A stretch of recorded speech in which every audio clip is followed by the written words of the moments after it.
Hello, and welcome back to part two of our Devil Card Analysis stream. So, as always, if you're watching what's not live, you may fast forward until 5 minutes in, where we will begin with the main part of the material. Until then, I will ensure that everything is as it should be.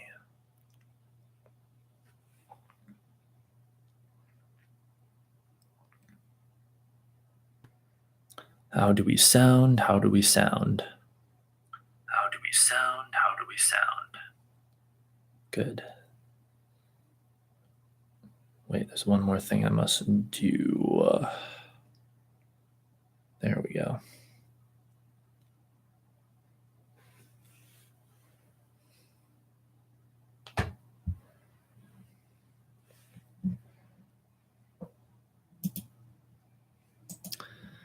Also, I saw that got some comments on some of my tweets. I don't know if it was like you guys or someone else, a mixture of both. Probably some of you guys, or at least one of you.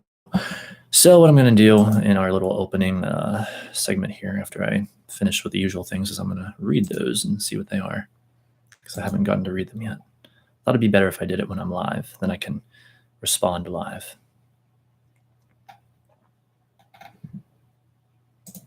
Bond live. Those and see what they are, because I haven't gotten. Okay, I guess it sounds good on my computer too. Wait, read them yet. Thought it'd be better if I did it when I'm live, then I can. Okay. All right.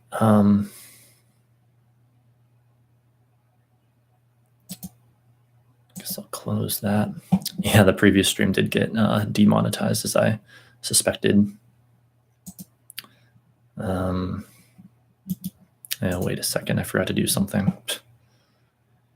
Speaking of Twitter, I need to actually share this to Twitter, and then we can read those comments.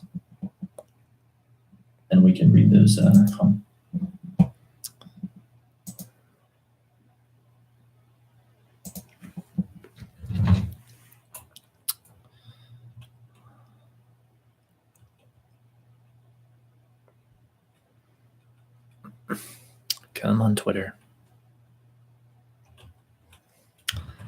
I begin with part two of my Devil Card Analysis stream. Come join the mysterious symphony.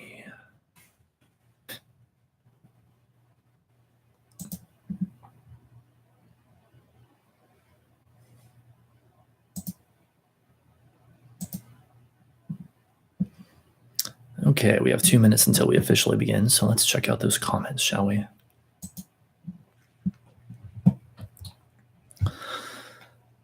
Let's see, first on the Teal Swan video I shared.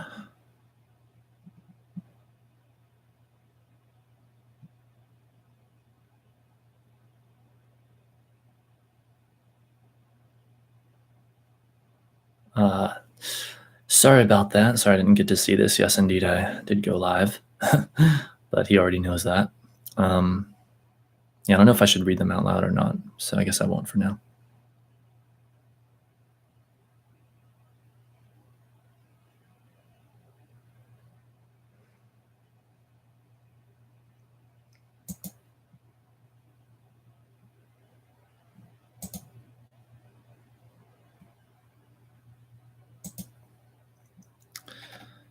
All right, then there's some more, but hang on.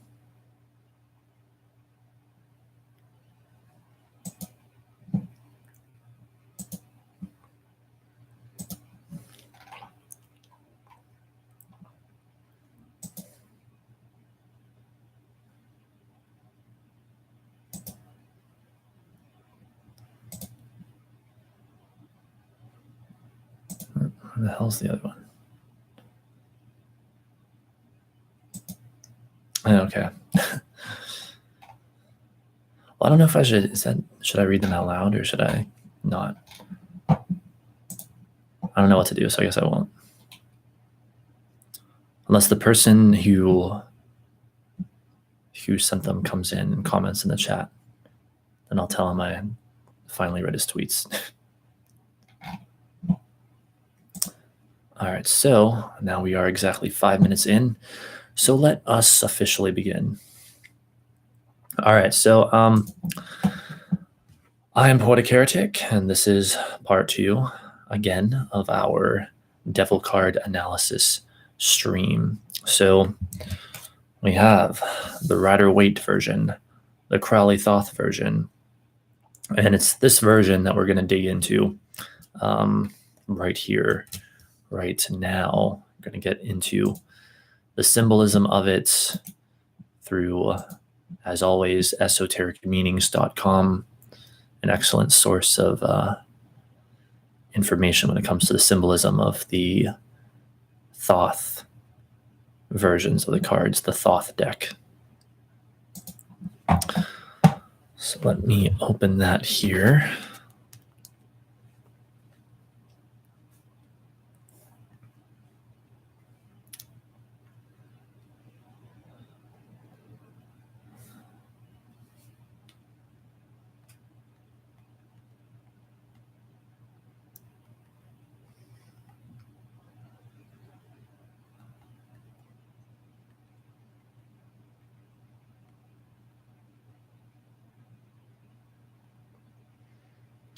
Okay, again, this is esotericmeanings.com.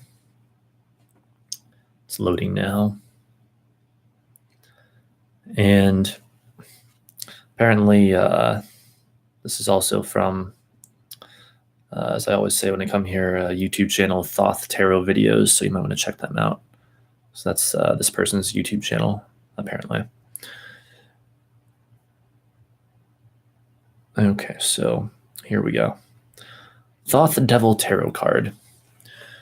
Crowley says the card represents the material energy in its most creative form, and looking at its astrological associations, we can see how this interpretation is arrived at. The material energy in its most creative form. And it shows an image of the card, which we've seen already, but there it is again. Hey there, Connor. I read your tweets just now to me. Sorry I missed them earlier. I read them like in the first 5 minutes. But I guess I can reply to them once I'm done streaming. Then it says, Rider-Waite Devil Tarot card. The Rider-Waite version is somewhat different to the Thoth imagery, and we will cover this in a separate series. Maybe we should look at that too if we can find it. Thoth Devil Tarot card and the Tree of Life. So I can see here that occupies the path between Hod and Tifereth. And I will show that now.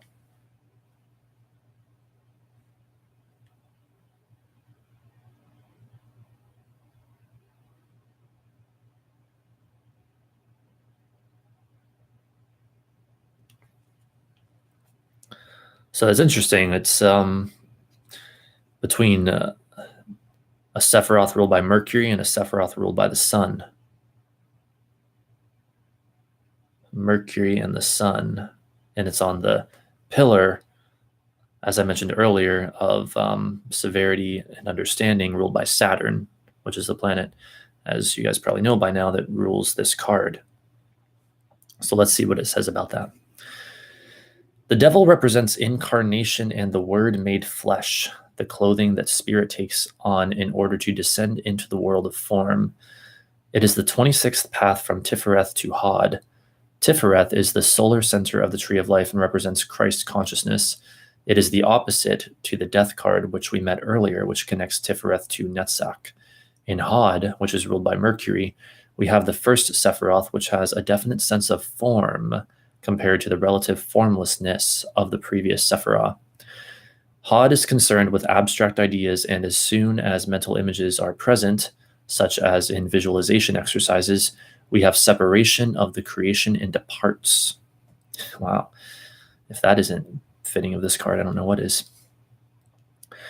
Hod, being ruled by Mercury, is also associated with the word or logos, the masculine energy or archetypal constructor of the universe as we met in the Magus. Thus, we have the connection of this card to the material world. Christ refers to, known as a carpenter, refers to not a literal one, but a universal carpenter and constructor of the creation. Hod is also the Sephirah of ceremonial magic, and in this way, the Thoth Devil Tarot card is similar to the Magus in that it is concerned with the ability to manifest things. So there you go. Like I mentioned earlier, that is another aspect of this card is manifestation. A big aspect, actually, because ruled by Capricorn, the 10th sign, corresponding to the 10th house, tens in tarot talk about completion and manifestation. Crowley is keen to point out that there is no universal sense of morality. Nature has no morality, and morality is not cut and dry, but is cultural. Man is keen to make morality a cut and dry thing. The devil is the devil because he does not take sway of human morality. His nature is just to revel in the process of creation and materialism, whatever form that may take. That's an interesting perspective. Hey, thanks for the donation, Bert. I really appreciate that. Let's see. Jesus does not defend religion in the way, or in fact, he was very anti-religion. The Hierophant represents religion.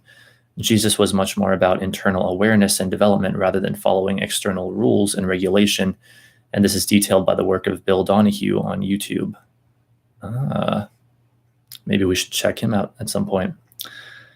Religious people of the time would have seen Jesus as evil, as he was very much against the traditions of the time, as can be found if we read the Gospels. Society wants people to be cut and dry, fitting into neat little boxes. Religion is the same. It does not want people to have access to their own salvation. Oh boy, if that isn't interesting. Jesus definitely wanted people to have their own salvation. Okay, so let's focus on that a bit. Society wants people to be cut and dry, fitting into neat little boxes. And so there we have the repression aspect that we were talking about earlier. Religion is the same and does not want people to have access to their own salvation. That's basically exactly what I was saying earlier in part one, if you guys will recall. I'm saying like, yeah, religion is like a pretend enlightenment or a pretend lightness, you know. It's religion basically, by and large, encourages repression, and the devil represents that which we repress. And then it says Jesus definitely wanted people to have their own salvation. So, isn't that ironic? Thoth Devil Tarot card Hebrew and astrological attribution. A. Hebrew association. Related to the letter Ayin, meaning eye, the third eye can be seen in the image of the devil. The Thoth Devil Tarot card represents tunnel vision. He is one-pointed in his attention and usually this is some sort of material goal, although not always. So wait a minute, let's focus on this. So the third eye can be seen in the image of the devil, which I will show right there. Hopefully it focuses for us. It's got that third eye going on right there.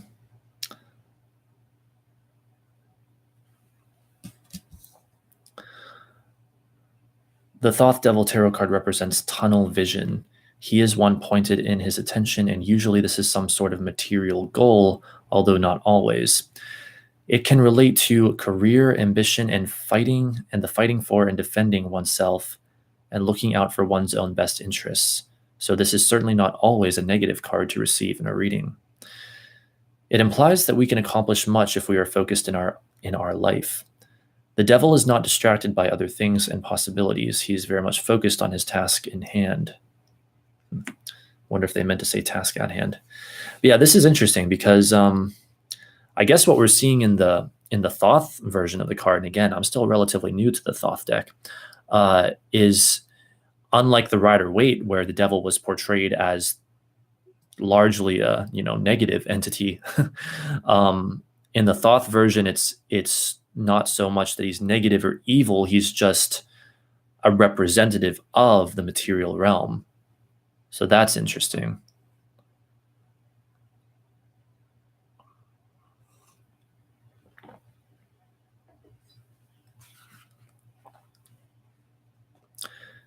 Astrological association. The astrological association is another key to the understanding of this card. The Thoth Devil Tarot card is associated with the sign of Capricorn. Capricorn is the sign of business, career, worldly success, and social standing. Capricorns are usually hard workers and high achievers. Like the mountain goat, they are constantly climbing. Saturn rules Capricorn and Mars is exalted in Capricorn. Let me say that again. Saturn rules Capricorn and Mars is exalted in Capricorn. Mars governs our sex drive and creative energy, hence this card has a very strong link to the material side of life and self-ambition. So for those who don't know, in astrology, where a planet does its best, it is said to be exalted in. The sign that it essentially does its best in, that it functions most well in, that it functions the best in, it is said to be exalted in. And so when it says Mars is exalted in Capricorn, that means Mars does its best. Mars works most effectively in Capricorn. And I believe the reason for that is because Mars' main weakness is that it starts things. It's also probably its main strength, or one of its main strengths. But its weakness also is that it starts things because it doesn't tend to finish them. It's very impulsive. But Capricorn is the sign of steadiness and hard work and consistency. And so when Mars is in Capricorn, Mars gets stuff done. Mars finishes what Mars starts. And so anyone who has Mars in Capricorn, you will find them to be someone who, unless there's other astrological factors that contradict this, they, generally speaking, will be people that see things through, that finish what they start. And again, as long as there aren't other astrological factors that sort of negate that, which can happen sometimes. Let's see. Wait. Finally got my card loaded. Did my reading for free one time. Oh, cool. I think I kind of remember that a little bit. Any more thoughts on March 21st, 1967, Hawaii, 9:36 p.m. Double Grand Crossing on Dove, double protection. Perhaps we can look at that at some point. I don't know if you're going to be available later on, but I'm thinking later on tonight I might do some tarot readings for donations, or a tarot reading for donation stream, which I see you donated, so I could maybe give you a little more insight into that. Even though it's astrology, it's whatever. But if possible right now, I'd like to stay focused upon the Devil card. But if not, we could still take just a very quick look. All right, so let's see here. Where were we? So it says, Saturn rules Capricorn, Mars exalted in Capricorn. Mars governs our sex drive and creative energy, hence this card has a very strong link to the material side of life and self-ambition. Saturn is also the planet of boundaries and limitations, time, and the cycles of life and death. In the Tarot Major Arcana, Saturn is associated with both the world and the devil, and in their lowest reflection, they represent earthly existence with awareness firmly rooted in the associated pleasures and pains that it brings. Being chained to the creation, we are therefore ruled by karma. Okay, so that's a lot to take in. Let's reread some of that. So Saturn is also the planet of boundaries and limitations, time, and the cycles of life and death. In the Tarot Major Arcana, Saturn is associated with both the world and the devil in their lowest reflection. And in their lowest reflection, they represent earthly existence with awareness firmly rooted in the associated pleasures and pains that it brings. Being chained to the creation, we are therefore ruled by karma. Well, I guess that says it all. It is interesting to note, then, that the World card sort of has some tie-ins here. And I'm not going to speculate on what that is right now, but yeah, the World card being associated with Saturn as well is going to have some connections to this card. So let's continue. Capricorn is also opposite Cancer on the zodiac wheel. In Capricorn, we have the winter solstice, and in Cancer, we have the summer solstice. In Capricorn, the days also start to become longer and the sun is reborn. This is borne out in the resurrection of Christ. So let's see. Capricorn, we have the winter solstice, and in Cancer, we have the summer solstice. Capricorn, the days also start to become longer, and the sun is reborn. This is born out in the resurrection of Christ, right? Because, yeah, December 25th, Christmas, said to be the date of the resurrection of Jesus, or no, the birthday of Jesus. Resurrection is supposed to be in the springtime, but anyway, is marking the beginning of Capricorn season, interestingly enough. And Capricorn's the sign ruled by the devil. Ironic, isn't it? Christ's birthday is 25th of December and is within the sign of Capricorn. So there is ironically a strong link to the Christ consciousness in this card through its association with both the Tree of Life and its astrology. When the article basically repeats what I just said. Miracles, Easter. Yeah, Easter is the resurrection. I don't know how I got that mixed. Like, I know that. I just somehow for a moment could not recall. Yeah, but that is ironic. So there's ironically a strong link to the Christ consciousness in this card through its association with both the Tree of Life and its astrology. Chaos in background symbolizes or refers to, represents the canals on the surface of Mars. Interesting. Shows an image here.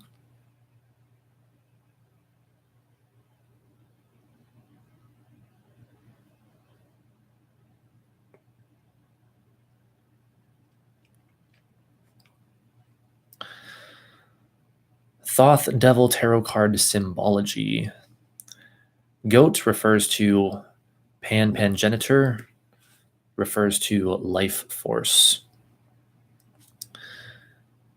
The devil was a Christian creation, but many of his characteristics are derived from Pan, the mythical god of music, sheep, nature, and shepherds. Pan's head looked human, but from the waist down he was a goat. Pan was a god of physical pleasures, including sexuality, food, and drink.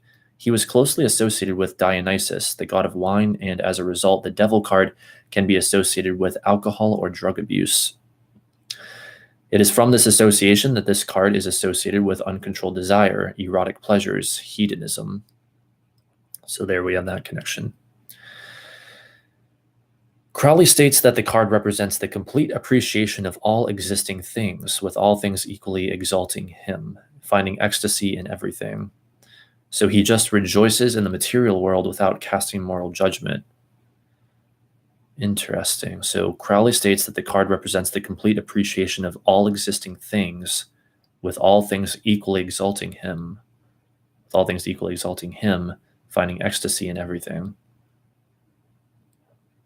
So he just rejoices in the material world without casting moral judgment. Yeah, so again, it's like in the Crowley Thoth version, the devil card is not supposed to be anything so evil or negative, but instead just, I guess from what I'm reading here, a representative of the material realm, of that aspect of human existence. And it does make sense.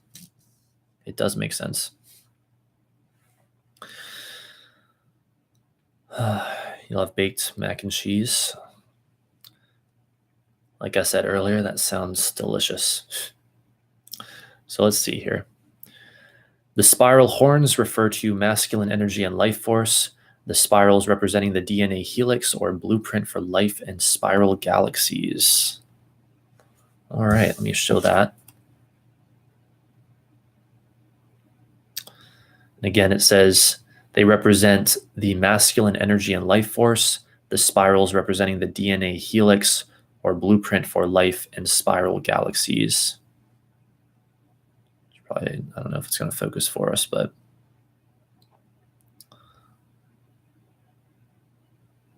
I guess it's clear enough anyway. And then it shows some comparison pictures here in the article.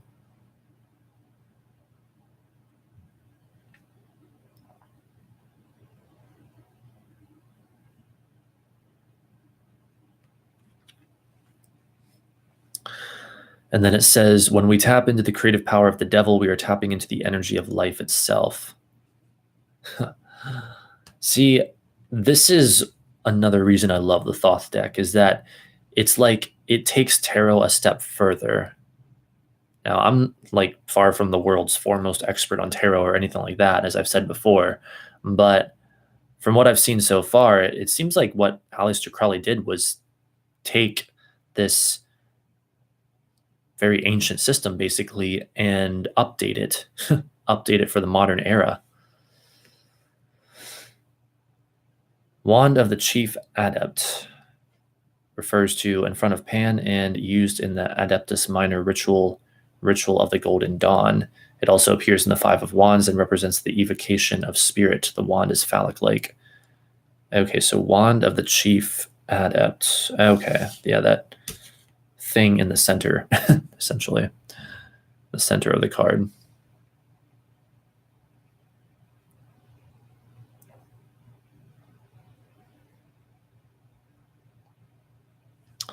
And it shows the, need to find a better place to put this.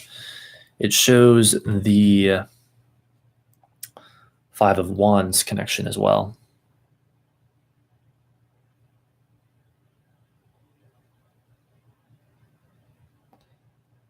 She saved him. She was a lady.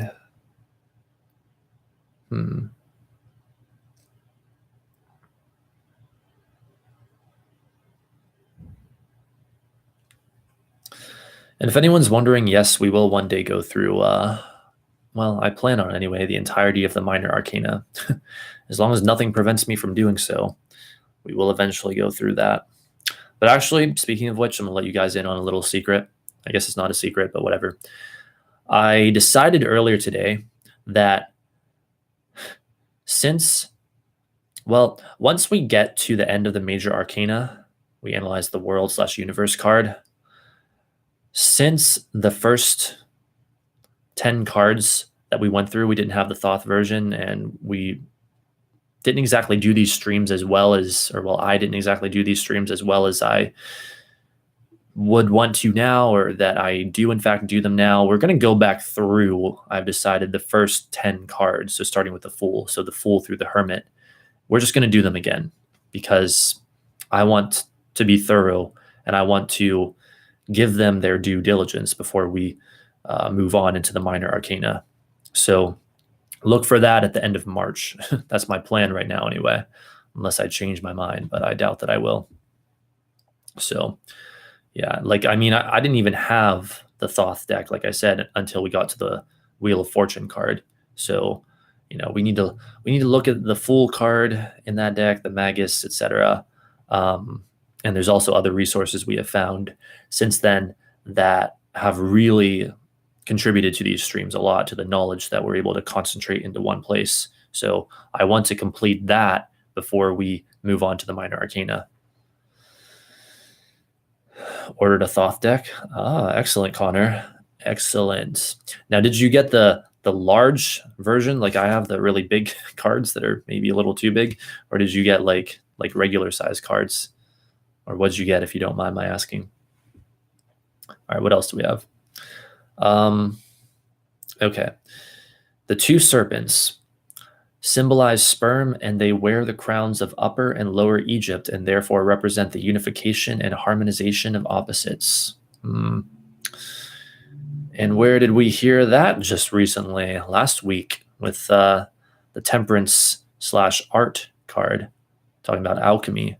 And so here it appears again in this form now. Hang on. So I'm trying to get this in the light. Okay, yeah, it's right below the, you can see them right there.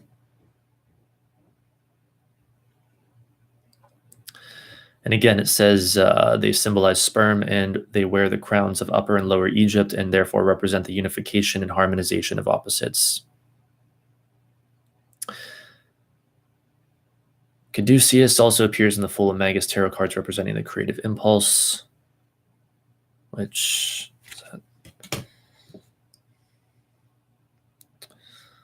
And my brain just doesn't want to work right now. Is that what we were just looking at? Normally I know these things, but I'm just not thinking clearly right now. One moment, please.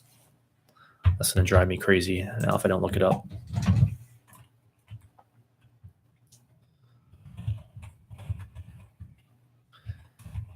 Caduceus of Hermes.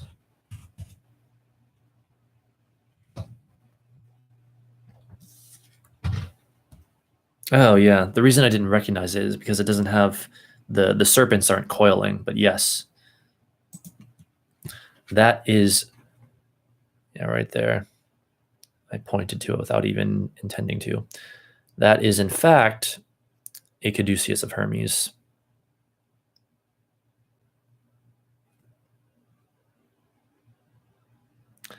And again, it says, hang on. It says, also appears in the Fool and Magus tarot cards representing the creative impulse. So there you have that symbol. Tree trunk and spheres refer to phallus and testicles. The trunk penetrates the rings of Saturn at the top of the card, Saturn being the ruler of Capricorn. The rings are also associated with the goddess Nuit and Binah, the Great Mother, who is ruled by Saturn. So here we have female energies penetrated by male energies and the implied creative impulse. Okay, so tree trunk and spheres. Yeah, which are pretty obvious. Yeah, the whole freaking card is basically phallic. And it's funny because I did not see that until it was pointed out to me. I did not see that until just now.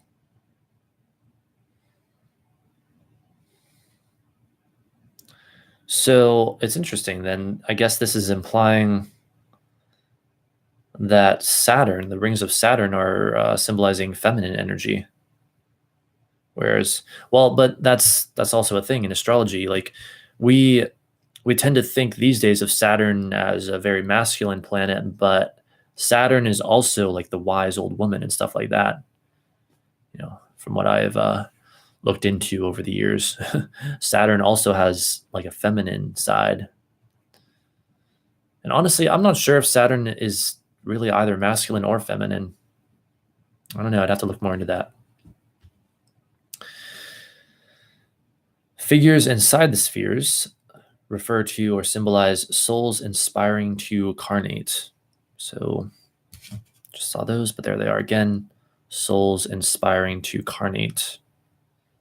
Maybe it means aspiring. It says inspiring, but I think it means aspiring. Souls aspiring to incarnate. Left sphere symbolizes 4 female figures, 3 adore the goat, and 1 lies prostrate. Right sphere, 4 male figures being subdued by the Minotaur. So there you have the male and female again. The sphere each contain 10 pairs of chromosomes. So in the symbolism of the devil card, we have the process of creation repeated many times, representing the paradox of integrating the worldly and spiritual life of the spiritual seeker. The paradox of integrating the worldly and spiritual life of the spiritual seeker. That's something that things can be said about. So, I mean, I guess ultimately everything is spiritual, right? And yet the material world is what distracts us more than anything else from the spiritual world, it would seem.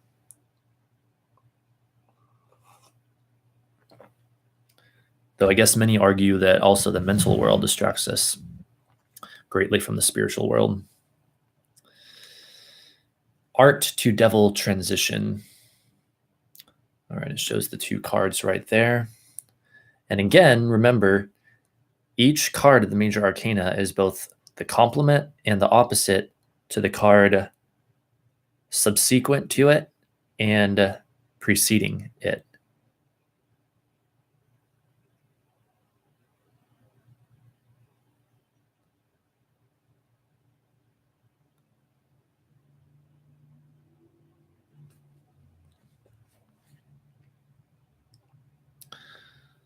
All right, so let's see here.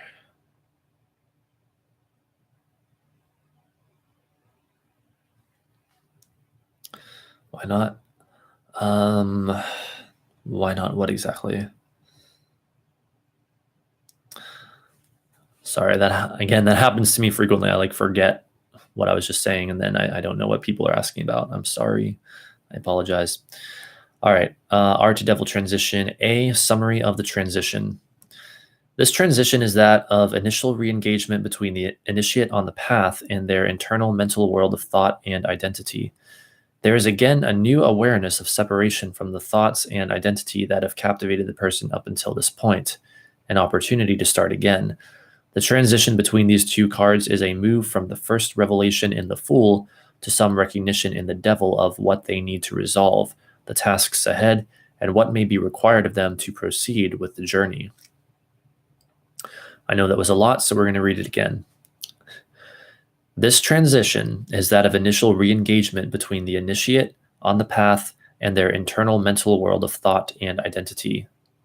So initial re-engagement between the initiate on the path and their internal mental world of thought and identity. There is again a new awareness of separation from the thoughts and identity that have captivated the person up until this point, an opportunity to start again. The transition between these two cards is a move from the first revelation in the Fool to some recognition in the Devil of what they need to resolve. Okay, so let's let that sink in. The transition between these two cards is a move from the first revelation in the Fool to some recognition in the Devil of what they need to resolve, the tasks ahead, and what may be required of them to proceed with the journey.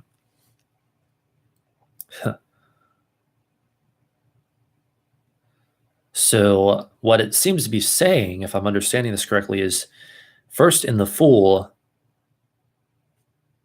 the initiate, or whatever you want to call a person on their spiritual journey, experience their first revelation of what they need to resolve, the tasks ahead, what may be required of them, et cetera, perhaps. And then in the Devil, there's some recognition. It says there's some recognition of that. There's, again, if I'm understanding this correctly, it seems to be saying a greater understanding of what needs to be resolved and the tasks ahead and all that comes at last in the Devil card. Let's see. That's Temperance in Weight. No worries. Are you a Mason? Am I a Mason? Definitely not. As I've said before, I don't belong to any organization or anything. Mason and New Albany make the best donuts. Sounds delicious. So B, relevance to the path. The process of walking the path is partly one of letting go of our small sense of self and the attachments that hold us in that illusion. The first stage in this process is to see what attachments we have, to see what sense of self we have. Which, yeah, attachments and sense of self read basically ego. With initiation, can gain insight into ourselves, how we are and how we might be. I think it's supposed to say with initiation, we can gain insight into ourselves, how we are and how we might be. This stage is again about taking stock of what has happened, seeing what thoughts and attitudes we have to work with.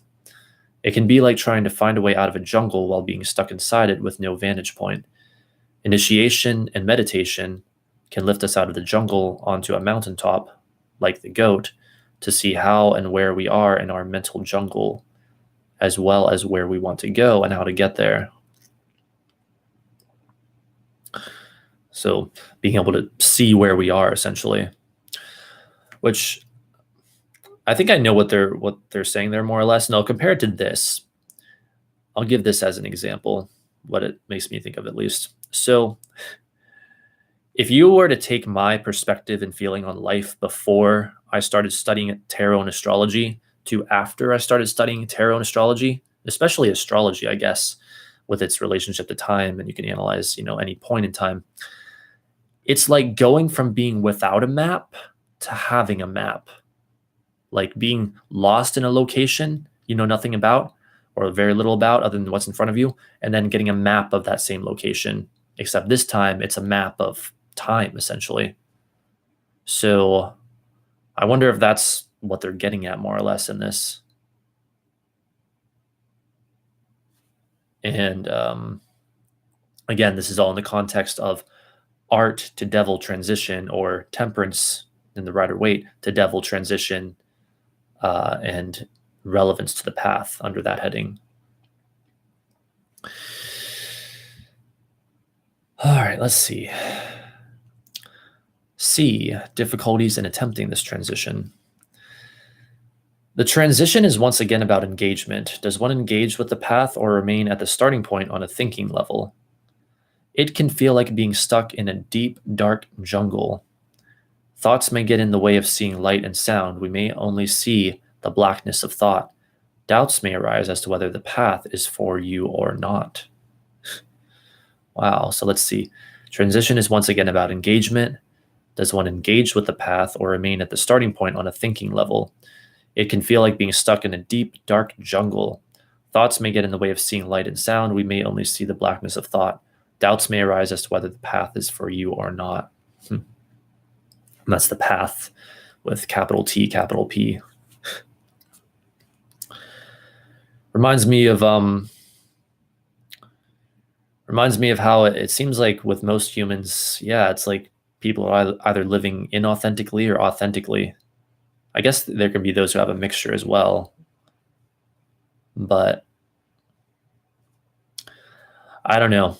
I wouldn't be on the path of spirituality if it didn't feel ultimately like what was best for me. You know, this isn't some sacrificial thing I'm doing.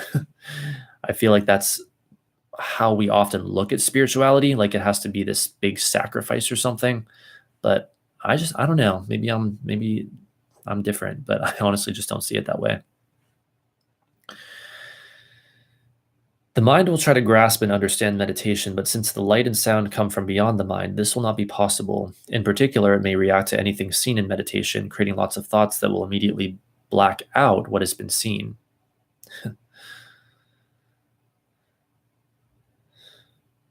Maybe I'll comment on that later. The new viewpoint gained with initiation may reveal aspects of ourselves, beliefs, attitudes, prejudices that we find hard to accept. Our sense of self may seem very limiting or very fragile. We start to recognize that what was all that we knew is now only part of ourselves. Yes, exactly. I think what they're basically saying is that we come to a point of recognition that the ego, which we previously thought we were in entirety, we now realize is only a part of ourselves, and that there's something much deeper and much more real, perhaps even beneath that. Sometimes it is a rabbit hole. Very true. Very true. Actually, I feel like maybe a lot of times it's a rabbit hole. Maybe you're looking for truth. I find subjective and objective truth. Yeah. Yes, exactly. Which I heard recently from Teal Swan yet again. Geez, I keep bringing her up today. But I heard her say that objective truth can be thought of as the culmination of all subjective truths. Or no, she said objective reality can be thought of as the culmination of all subjective realities. And I think, yeah, that basically makes sense, at least within the context of physical reality, at least.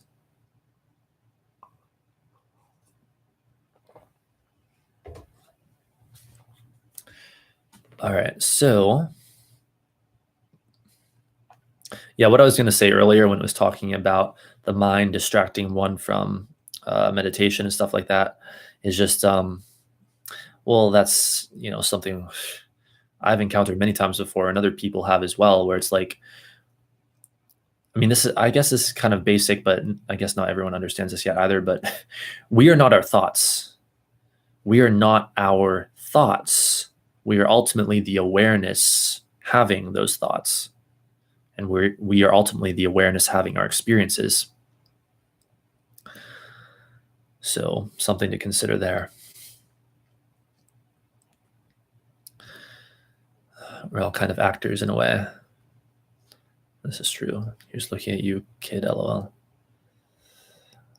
All right, let's just let us continue. Practical advice on making this transition. Hang on one second. Okay. Initiation can lead to great joy and yet also uncertainty. Look for the help of adepts and other initiates to advise you through your first times as an initiate. Continue the practices that were established before initiation, meditating regularly, reading spiritual books to aid motivation, attending meetings. Do not try to change too much at once. Yeah, that's for damn sure. That's if I've got a spiritual challenge as of late or issue, that would be it. Where I mentioned this recently, and there's a part of me that's tempted to just bliss out in a state of presence all the time and never have to worry about pain again.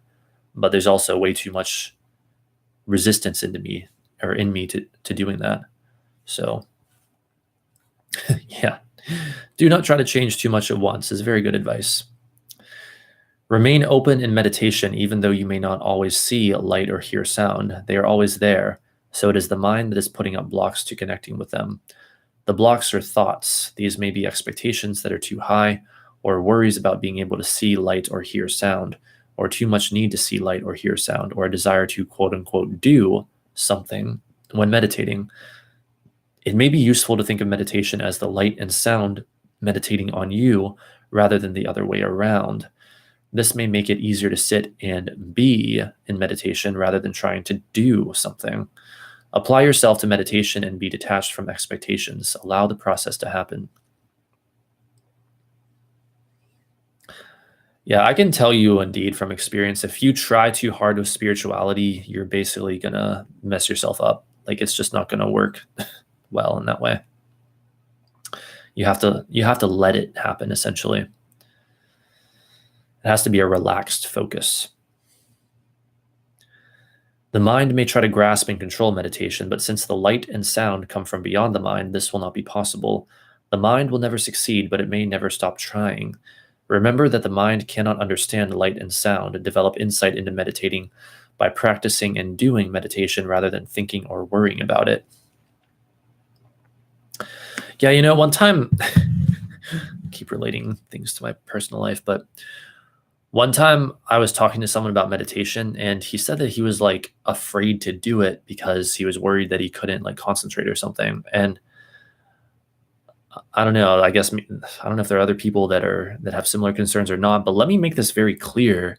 Don't make meditation out to be this big, complex or difficult thing. Like you could literally just sit down, close your eyes, focus on a sound, perhaps some distant ambient sound, or maybe on your breathing. And before you know it, you'll enter a state of meditation. Try to have no thought or let your thoughts be about like the ambient sound or your breathing or something like that. Maybe the flickering of a flame. And before you know it, you're in a state of meditation. Like, don't stress about meditation, right? The whole idea about meditation is to de-stress, in fact. So it's just, I don't know, it's funny to me. It's like, don't overcomplicate things, okay? I know that many times spirituality can seem very complicated, but there's other times where it's very simple. You can just sit down, close your eyes, and start meditating. Believe me, it's not hard. Just because you're not in that perfectly detached state doesn't mean that you shouldn't be considered to be meditating, Don't put those kinds of demands on yourself. So anyway, in particular, it may react to anything seen in meditation. They're still talking about the mind, immediately creating thoughts that will black out what has been seen. The new viewpoint gained with initiation may reveal aspects of ourselves, beliefs, attitudes, prejudices that we find hard to accept. I guess they're repeating themselves. Our sense of self may now seem very overbearing or very limiting or very fragile. We may start to recognize that what was all that we knew is now only part of ourselves, indeed. They just put that there again for some reason. Let's see. The all is what I seek. Yeah, I think that's ultimately what we all seek, whether we realize it or not. Yeah, the all as in integration, as in wholeness. Yeah, that's basically what I seek as well. You just don't think about anything. Yeah, exactly. You just sit down, close your eyes if you want to, and don't think about anything, or just focus on a very simple thought or sound or image or whatever.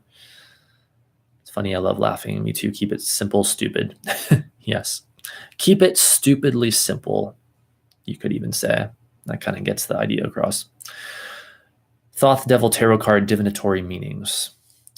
The closer you get to your own truth, the more you see contradiction. This brings about the need to see life in a different way. This card teaches us to celebrate all aspects of life, but not to become a slave to its pleasures. The above statement means that although the fool is well progressed on his journey, he still sees many contradictions between his spiritual goals and his worldly life. He has not yet fully integrated the two, or indeed achieved enlightenment. The lessons of the devil help him to prepare for the tasks in the remaining cards. It's funny. I've never really had an issue, at least in recent times, being able to accept myself as having the part of me that is much more about the material world and the part of me that's much more about spirituality. You know, I don't have an issue with accepting myself as a multifaceted being. I'm not saying I've fully integrated that. Indeed not. I'm on my own journey as well, but I don't know. Just for me, it hasn't been that much of a challenge. Before considering the divinatory meaning of the Devil Tarot card, some general points to note are: the Devil Tarot card can represent those aspects of ourselves that we hide away and are afraid to come to terms with, as well as those things other people may not like. Historically, the devil represents that which society is afraid of. Someone or some situation in your life offends your highest ideals. Outward appearances, though, can, like the material world, be deceiving, and therefore we may have people around us that are reflecting part of ourselves that we find difficult to accept. Boy, if that isn't the truth. Yes, we're always going to attract people who reflect aspects of ourselves, whether we like those aspects or dislike those aspects. The first stage of overcoming this shadow part of ourselves is by acceptance in order to transcend it. There's a typo there. By acceptance in order to transcend it. We are then in a better position to show tolerance to others and come to a greater understanding of all the aspects of ourselves.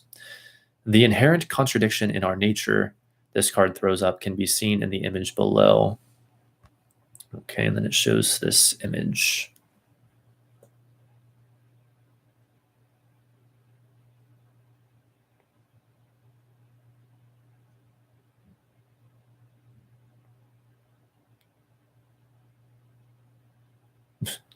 It focused, then it defocused.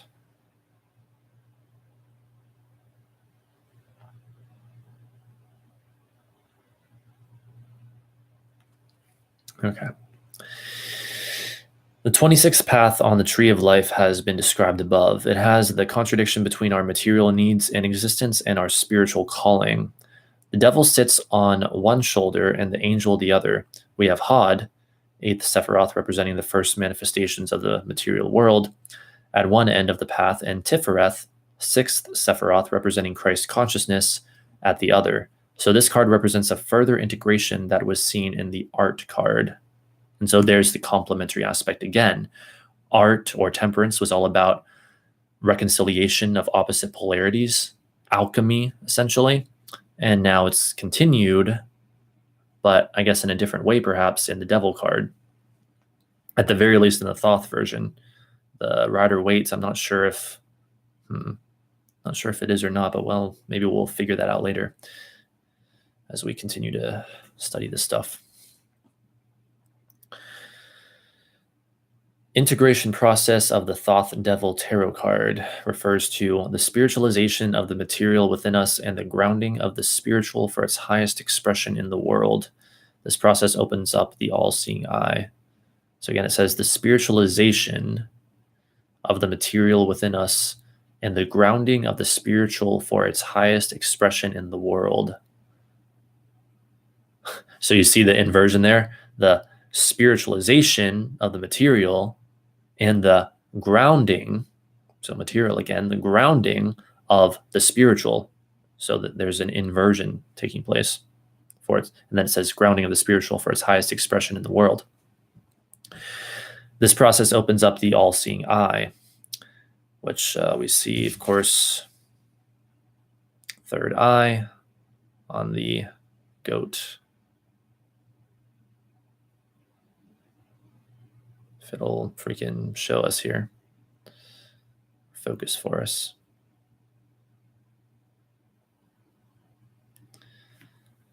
maybe if I do this. I apologize to your viewers. I'm holding the card really still. There it is. And so it says, third eye refers to initiation and revelation of the 1,000-petaled lotus. The link with Tifereth, or Christ consciousness, cannot be underestimated with this card.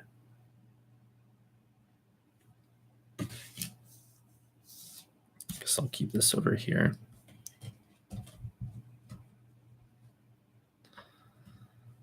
Did I say your name? No, I did not.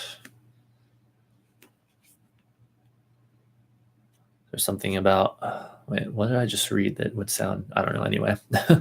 Let's continue. It is also important to grasp that the devil has a fun side.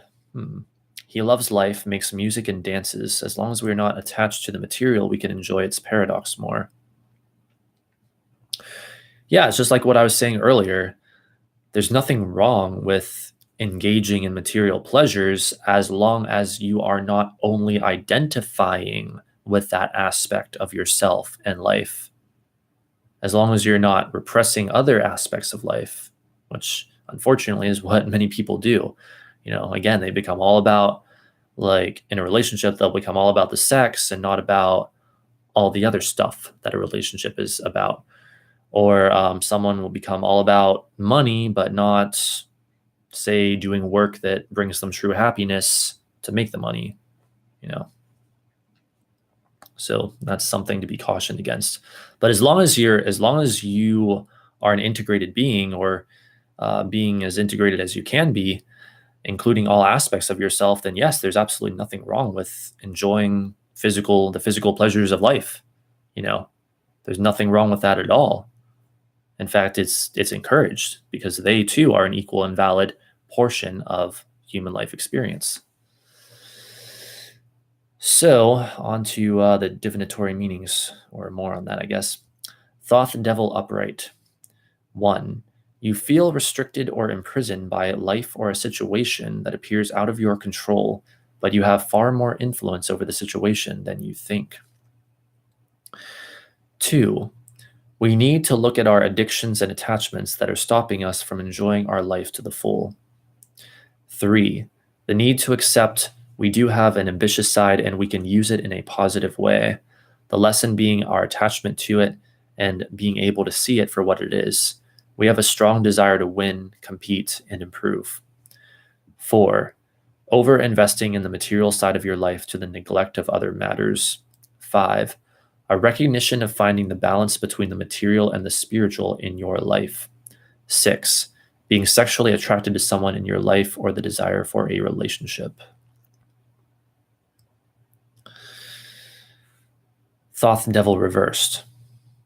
1. Impulse/compulsive behavior. Addiction, or 2. Addiction to drugs, sex, alcohol. 3. Feeling trapped in a situation over a long period of time. 4. Someone competitive to the point of being aggressive, dishonest. That's interesting. So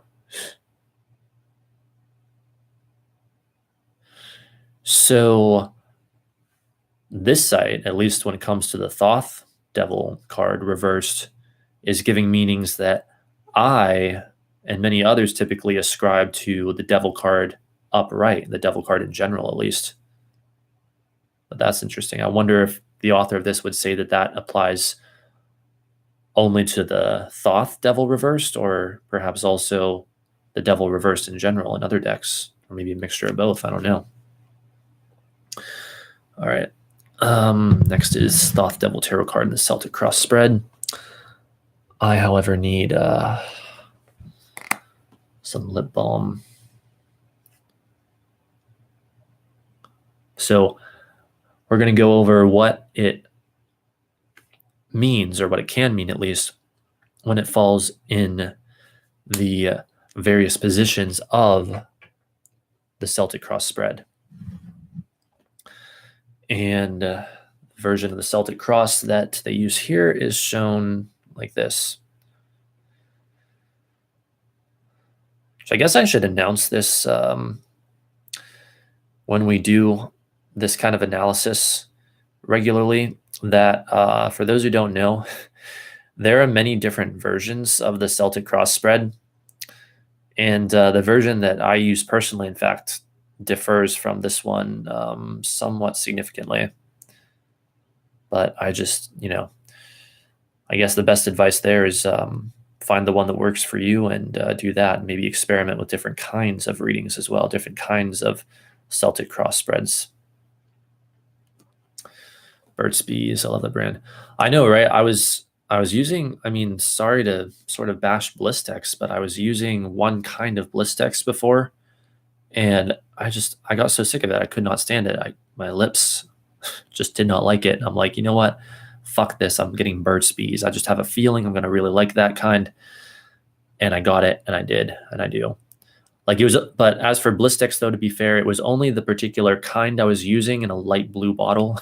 Other Blistex that I used in the past were just fine.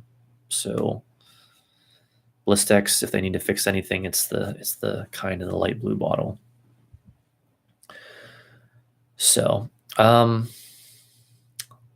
2 is not sideways to read good and bad.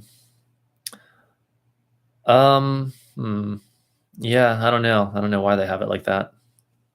Second card challenges the issue. Yeah, they showed up right in this. I don't know. I always put the second card sideways, and I'll even usually interpret it reversed as the challenge card, which a lot of readers won't do. They'll say, "Oh, well, it's sideways because it doesn't matter if it's upright or reversed," which I can understand, but I don't know. That's just a habit I formed over the years. Blistex makes your lips addicted even more. Yeah, it's interesting. Wait, so Lumen, aka Ginny, I don't know if you are you aware? Because I don't know. Does Burt's Bees not do that? Because I don't know actually. Is Burt's Bees gonna not get my lips addicted? Because I hope that it doesn't, because I really like it. Anyway, all right, here we go. If the Devil card, the Thoth version, appears in position 1, the heart of the situation, it refers to or means a sense of being tied to a situation that you feel is beyond your control. Again, remember, these are just possible meanings or likely meanings. It's not always going to mean this, obviously. If it appears in position 2, the possible obstacle, it means unable to see all points of a situation and habitually repeating the same patterns, acting on the same viewpoints. Actually, for that matter, let me say another thing about the Thoth deck. Apparently, the Thoth deck was designed to not even have the cards read reversed, but instead you're supposed to use a system called Elemental Dignities, which, much as I try to understand it, I still don't completely get it. I still have questions about it. There's still things about it that don't entirely make sense to me. I can't completely crack it, basically. But what I have found in my own personal experience with the Thoth deck so far is that I still prefer to read reversals in that deck. And I guess a lot of other readers do as well. In fact, this website and this person apparently seems to be quite the expert on this. They include reversed meanings. So ultimately it's up to you. But I'm just saying on that note about how the second card, the challenge card, is not sideways. Apparently Thoth cards are designed just to be read upright anyway. Burt's Bees works on my lips. If I use it, my lips get soft. If I stop using, my lips stay soft. I don't have to keep using it to have soft lips. Okay. Yeah, that seems to be my experience so far too. My lips don't get all fucked up, basically. All right, so if the Devil card, Thoth Devil card, appears in position 3, unconscious influences, it can mean unable/unwilling to look at those things in our personality which are from our darker side, holding us back from growth and being able to reconcile them. If it appears in position 4, the recent past, addictions to alcohol or drugs or a destructive situation/relationship. If it appears in position 5, hopes and goals, to be more balanced between our material and spiritual needs. Excuse me, I don't know if you guys heard that or not. If it appears in position 6, the short-term future, focus on career and having fun in the world. If it appears in position 7, our self-image in the situation, ambitious, competitive, career-oriented, driven. If it appears in position 8, environment, restrictive, stagnating, and we need to feel free of our restrictions. If it appears in position 9, guidance and warning, unless we can look deeply into ourselves and resolve our worldly attachments, reconcile our lower and higher selves, we will always be held back realizing our spiritual potential and fulfilling our life. If it appears in position 10, the overall outcome, finding a new perspective in life where we have harmony between the world and our spiritual path. All right, and finally, that is the end of that particular article on the Thoth Devil card, that legendary site of esoteric meanings. My dry, cracked lips all the time. May I recommend Burt's Bees? Some good stuff. My intuition told me to get it, and my intuition, as usual, was right. So I guess I'm going to take like a little breather as usual between articles, and then we will continue. Since that was very deep, next we will, of course, as usual, look at some like websites, most likely more surfacey meanings, probably nothing too deep, and then we'll go deeper again eventually. Which, wow, we're already over an hour into part 2, and there's still so much material to cover with this card. This is unprecedented. All right, so give me just like a minute or so to check some things.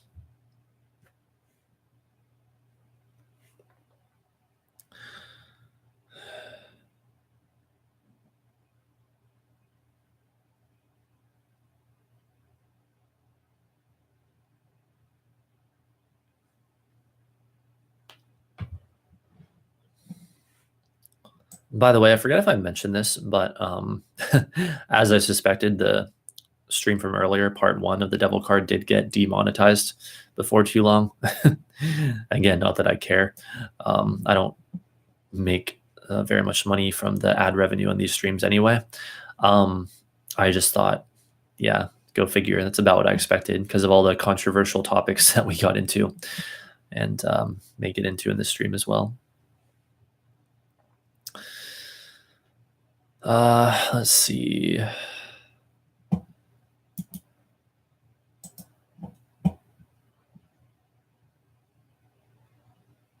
I'm happy to announce that I have not lost any subscribers today. Yay.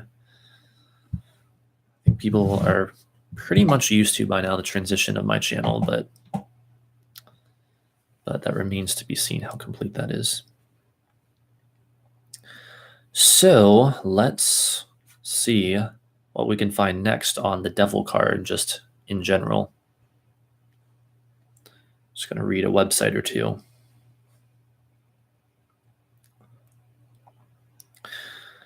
Here, since we're in part 2, let's read biddytarot.com's entry on it. They're always a good source, even if, again, we're talking kind of surfacey stuff again, but that stuff's important too. Though sometimes they go a bit deeper. Devil Tarot card meanings. Keywords: upright, shadow self, attachment, addiction, restriction, sexuality. I like that. Saying that the Devil card can also symbolize or indicate in a reading the shadow self. Yeah, that goes right along with what we've been looking over, doesn't it? Reversed, releasing limiting beliefs, exploring dark thoughts, detachment. Yeah, releasing negative beliefs when reversed. I like that a lot as well. All right, so Devil Tarot card meanings and description. The Devil card shows Baphomet, or the horned goat of Mendes, a creature that is half man, half goat. Baphomet originally represented the balance between good and evil, male and female, and human and animal. However, more recently, this figure has been linked to the occult and has become a scapegoat for all things considered quote-unquote evil. Yeah, as I was mentioning earlier in part 1. The devil has the wings of a vampire bat, an animal that sucks the lifeblood out of its prey, symbolic of what happens when you give in to your raw desires. He has a hypnotic stare which, quote unquote, magnetizes and entrances those who come near him, bringing them under his power. Above him is an inverted pentagram, a sign of the darker side of magic and occultism. He raises his right hand in the Vulcan salute, a Jewish blessing, later made famous by the film series Star Trek. In his left hand, he holds a lit torch. And on that note, I'd say, watch out for, because it talks about he has a hypnotic stare which magnetizes and entrances those who come near him.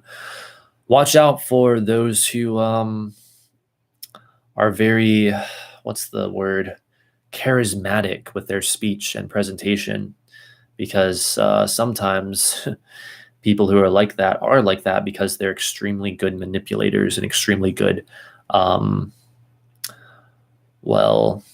you could almost say black magicians, not literally, or at least not always literally, but yeah, watch out for stuff like that falling under one spell. That's kind of what I was talking about earlier when I was talking about the negative form of hypnotism that I see this card also representing.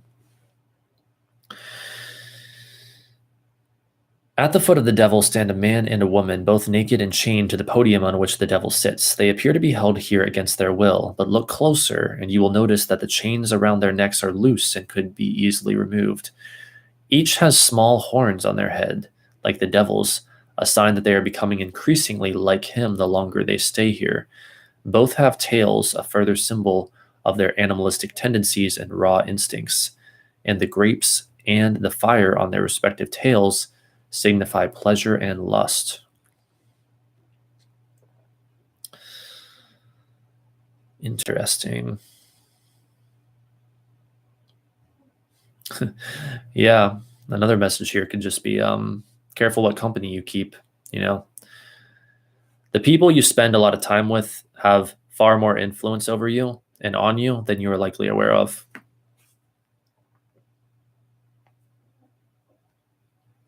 Maybe that's why I hardly spend time with anyone, sadly. No, I don't prefer it that way. It's just what my life has manifested as currently, but hopefully I can overcome that challenge sooner or later. All right, so upright devil tarot card meanings. Speaking of the devil, I can hear like some neighbors outside or something. It sounds like someone's kind of angry. I don't know if the microphone's going to pick that up, but the vibration of the devil is drawing that in. Maybe, dear God, what have I done? Anyway, whatever, here we go. Upright devil tarot card meanings. The devil card represents your shadow or darker side and the negative forces that constrain you and hold you back from being the best version of yourself. You may be at the effect of negative habits, dependencies, behaviors, thought patterns, relationships, and addictions. You have found yourself trapped between the short-term pleasure you receive and the longer-term pain you experience. Just as the Lover's card speaks to duality and choice, so too does the devil. However, with the devil, you are choosing the path of instant gratification, even if it is at the expense of your long-term well-being. In effect, you have sold your soul to the devil. And isn't it interesting, right? I can't believe I didn't think of this until just now, that the Lover's card, and how we see the figures of the lovers on this card, the devil card, in the Rider-Waite version anyway, the Lover's card is about a situation where you have to make a choice that will test if your values are in alignment. And so it's like a situation where you have to make often a rather difficult choice, or even a very difficult choice, a choice that does not give in to instant gratification, but instead stays in alignment with your values and principles, with your integrity as well, I would say. So I think perhaps what we have here in the devil card, is very interesting. Now I'm just making this connection myself, is we have what happens to the lovers, or the choice that they symbolize if one chooses, let's say, the wrong road, the road of instant gratification that is ultimately destructive to them. They become attached to the devil. They become attached to a slave, perhaps to their over identification with their physical desires and physicality itself. Oh my God. That's interesting. It's almost like it's like a situation where if someone comes to you that, let's say, you find really attractive and they make it clear they want to have sex, but what you ultimately want is a loving and meaningful relationship, and you want to have that before having any sex, or at least with having sex, but they only want sex. If you give in and just have the sex anyway, then you haven't made a choice that's actually in alignment with what you truly want, what you truly desire. And that leads to destruction, essentially. However, I guess I would say, I mean, again, I'm not telling anyone how to live their lives. If someone decides that, say someone comes to you that you're really attracted to, they make it clear they want to have sex, you also want to have sex with them, and that's all that you want to do with them, then, I mean, I'm not telling anyone not to, I don't advise people to not have friends with benefits and stuff like that, actually. I know this is a touchy subject, but hey, this is the devil card. We've got to get into the touchy stuff. I know that there are people who will say that having friends with benefits is in and of itself destructive, and I disagree. I think that the real destruction comes from people making decisions that are not in alignment with their values. Now, it's up to them what they want their values to be. If they only want to have sex and they want to forsake love, which I would not recommend, but if they choose to do that, then, I mean, theoretically, one could have that kind of experience and basically come out of it just fine, at least for a while, because I think, well, ultimately we all want love. I will admit this, okay? Ultimately, we all want love, and we want that loving relationship. I believe we want connection. And so sooner or later, a person's going to realize, oh yeah, I actually do want a loving relationship. I don't want to just have friends with benefits. I don't want it to just be sex.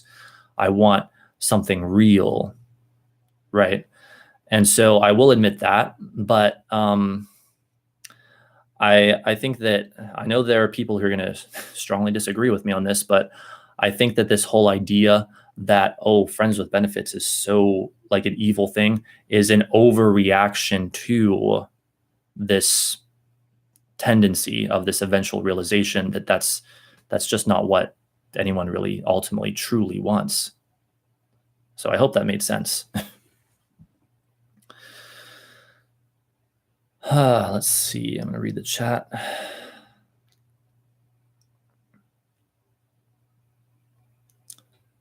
Indigo child. That's an interesting subject. Yeah, I haven't looked into it enough to be able to comment on it, but I will say, or well, except for this, I will say that if indigo children are a thing, if that is a thing, then I'm pretty damn sure I'm one of them as well. So I'm getting a bit tired of holding this in this arm. It's different now because I got this new microphone. Well, shit, I don't know what to do. Oh, wait, this could work, I guess. Okay.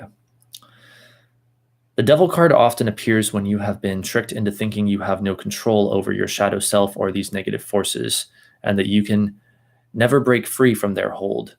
You believe you need it and you must have it, even if it means going against what you know to be right to obtain it. Deep down, though, you know it's to your detriment, and you are only doing yourself, and often others, a disservice when you cave into these lower needs and desires. To break free of these negative patterns, you need to acknowledge the hold they have over you and the impact they are having on your life. For example, the first step of Alcoholics Anonymous is an admission. We admitted we were powerless over alcohol, that our lives had become unmanageable. That's in quotes. It's interesting. Let me analyze this a bit more.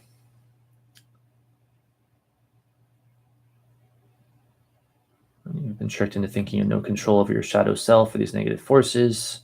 You can never break free from their hold. You believe you need it and you must have it, even if it means going against what you know to be right to obtain it. Yeah, I basically agree. Yeah.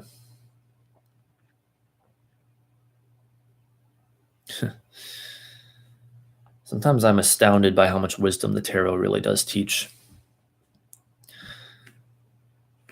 When the devil shows up in a tarot reading, see it as an opportunity to bring these negative influences into your conscious awareness so you can then take action to free yourself from their hold. Shine your light on the negative patterns that have been standing in your way for so long, and over time you will loosen the grip they have on you. Given that the devil is a major arcana card, it is unlikely that you will be free from your addictions and dependencies overnight. It may be a recurring pattern for you, and it will take a tremendous amount of willpower and strength to free yourself from their influence. But know this, it is possible, and it is up to you to make it happen. All right, I'm going to have a comment on this, but hang on. Let me reread some of it.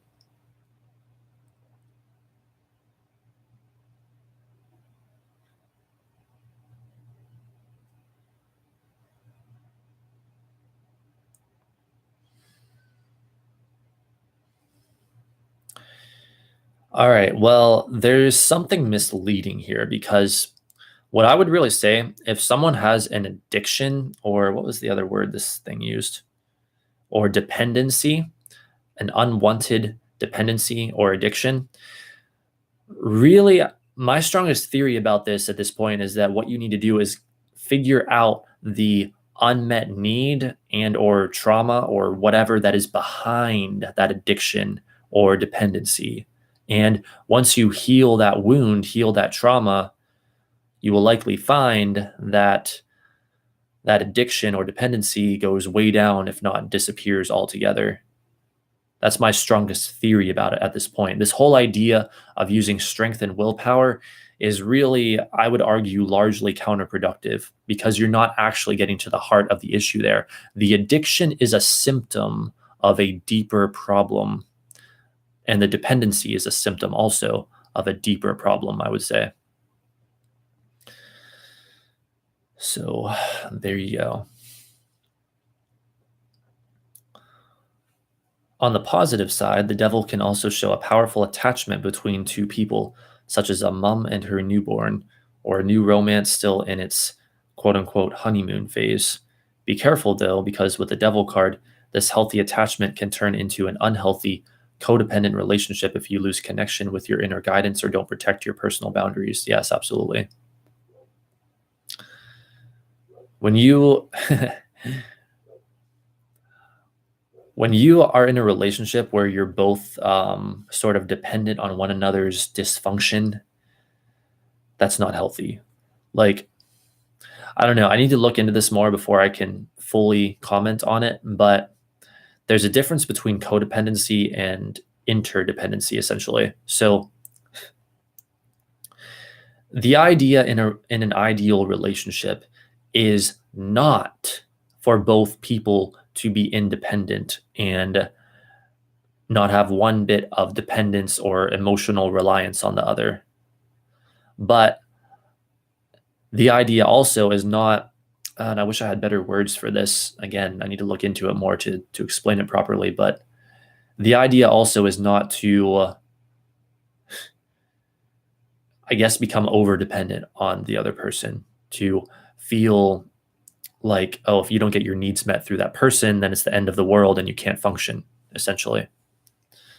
So at some future point, I'm sure I'll understand this even deeper and then I can explain it better. But for now, I'll just leave it at that. I need some tea.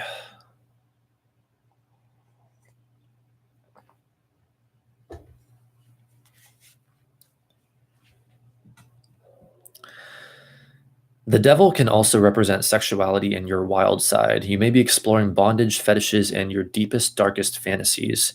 If you can do this within a safe, sacred space, it can be a very enriching experience.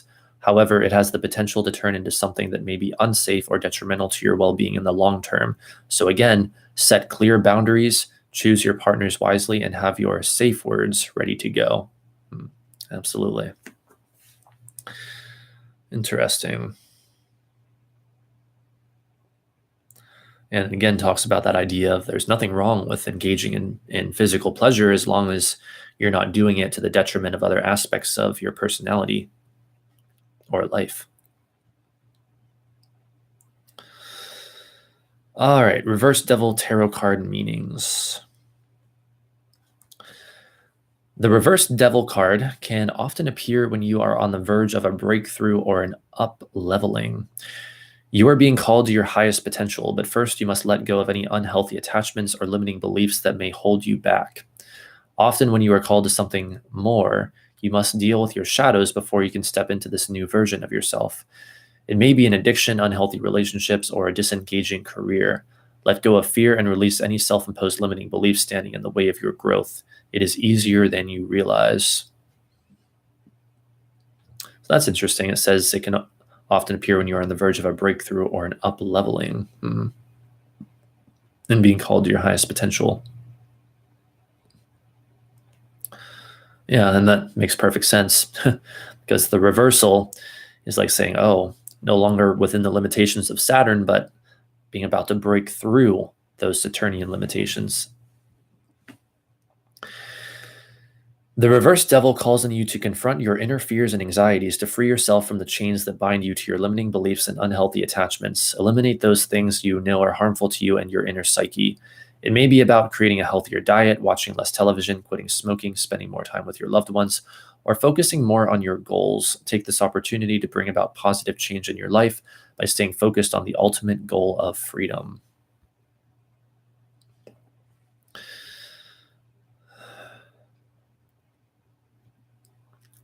Wait, why can't I remember what those words are? Jeez. Safe word is octopus, a test. Oh, well. Oh, boy. All right, so let us continue. The devil reverse can also appear when you are going into your deepest, darkest places, whether or not you are ready. When you take this path consciously, you do so with strength, confidence, and courage. You seek to understand your innermost shadows so you can either release them or integrate them into your life in a more constructive way. When you do it unconsciously or with resistance, it can be very confronting as you may begin to realize you are very different from who you thought you were. Wait a second, let me look into this more.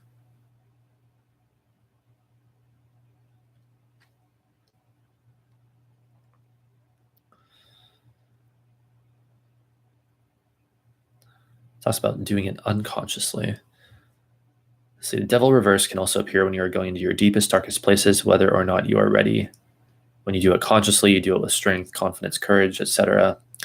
When you do it unconsciously or with resistance, it can be very confronting as you may begin to realize you are very different from who you thought you were.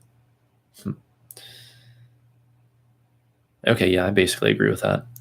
You may enter a period of anxiety or depression or experiencing dark thoughts you struggle to understand. If this resonates, then please seek out a trained therapist to help you work through this time. The reverse devil may also be a sign you are hiding your deepest, darkest self from others, keeping it a secret. You may have thoughts, fantasies, addictions, or habits that you don't want others to know because you feel embarrassed or ashamed. But sometimes holding on to the secrets can contribute to a growing level of guilt, and you may feel a sense of relief if you can share your darker self with at least one trusted individual. There is also a need to accept who you are and forgive yourself for the thoughts you have. Of course, if you are at risk of harming yourself or others, please seek professional help immediately. Yeah, I can definitely tell you guys that if you develop the habit of basically believing that certain thoughts are not right to think, that will fuck you up psychologically. That will really fuck you up because you'll try not to think those thoughts, you'll resist them, and what you resist persists. Finally, the devil reversed invites you to practice the Buddhist principle of detachment, a state in which you overcome your attachment to the desire for things, people, or concepts of the world, and free yourself from any restrictions. It doesn't mean you don't care for people or things, you release your dependence on them. You may also find that a cord cutting visualization helps to release any unhealthy attachments to others, especially when the devil reversed appears in a tarot reading. All right. Which I think is also the same essentially as the practice of disidentification, where you are able to see things as not yourself, but instead realize that that which you really are is awareness or consciousness. But I'm not going to get deep into that here. All right. So that was the end of that article. And I need to take a little break, so I'll be back in about 1 minute. Lumen, you just got back. I'm sorry, you just got back right as I'm about to take a break, but I'll be right back too.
I have returned. All right, so and that was the Biddy Tarot article that we just went through. And next, go look at another website. Why am I blurry right now? That makes no sense with this lighting. Try to fix that. Okay. So yeah, in just a moment here, pull up another website.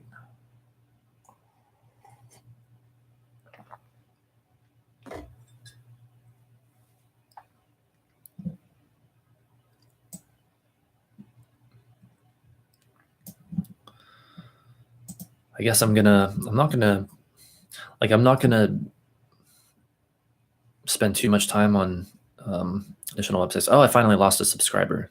There we go. Finally. I was wondering when that was going to happen. Since there's so much to this card, I'm not going to like spend too much time on like individual websites from here on out. But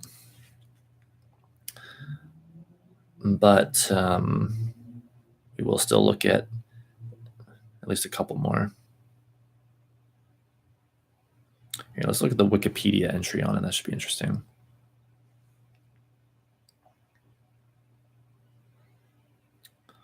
So I wonder if something that I said in the recent segments made someone unsubscribe. Was it someone watching or was it someone else? I always want to know, but sadly, I never get to know such things. Anyway, this is Wikipedia. And this is on the Devil Tarot card, of course. The Devil is the 15th trump or major arcana card in most traditional tarot decks. It is used in game playing as well as in divination. Symbolism. In the Rider-Waite-Smith deck, the devil is derived in part from Eliphas Levi's famous illustration Baphomet in his Dogme et Rituel de la Haute Magie, 1855. No idea how to say that. In the Rider-Waite-Smith deck, the devil has harpy feet, ram horns, bat wings, a reverse pentagram on the forehead, a raised right hand, and a lowered left hand holding a torch. He squats on a square pedestal. Two naked human demons, one male, one female, with tails stand chained to the pedestal. Levi's Baphomet has bat wings, goat horns, a raised right hand, lowered left hand, breasts, and a torch on his head, and also combines human and animal features. Many modern tarot decks portray the devil as a satyr-like creature. According to Waite, the devil is standing on an altar. He is actually perched on a half altar, or half a cube, which shows he only knows half the story, the sensory half. Because of this, he cannot make an informed decision. In pre-Eliphas Levi tarot decks, like the Tarot of Marseille, the devil is portrayed with breasts, a face on the belly, eyes on the knees, lion feet, and male genitalia. He also has bat-like wings, antlers, a raised right hand, a lowered left hand, and a staff. Two creatures with antlers, hooves, and tails are bound to his round pedestal. And you can see another version of it here. It says Les Diables from the early 18th century Tarot of Marseille by Jean Dodal. I don't know, not sure how to say that, but you can see it right there.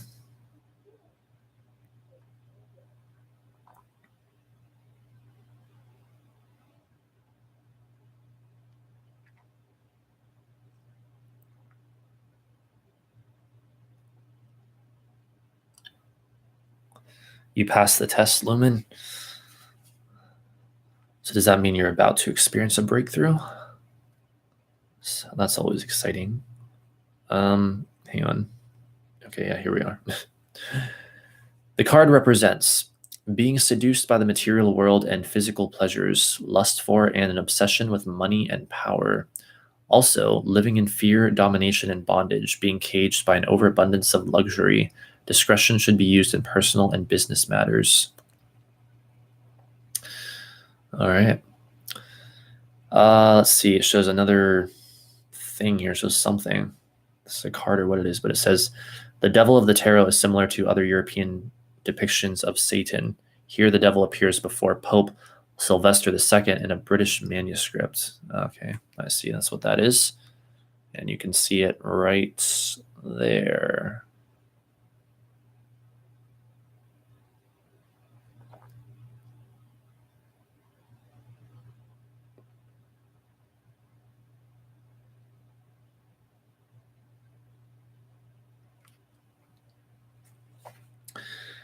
All right, and that's it for the Wikipedia article on it. Okay, that was short and sweet. Let's pull up something else now.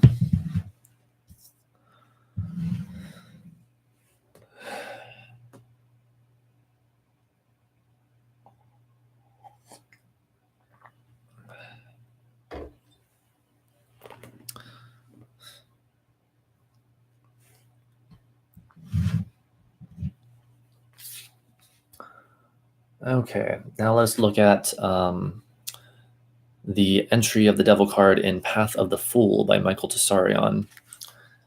And the information in this applies particularly to both the Rider-Waite and Thoth versions of the card. The devil, card name, the devil, card number 15.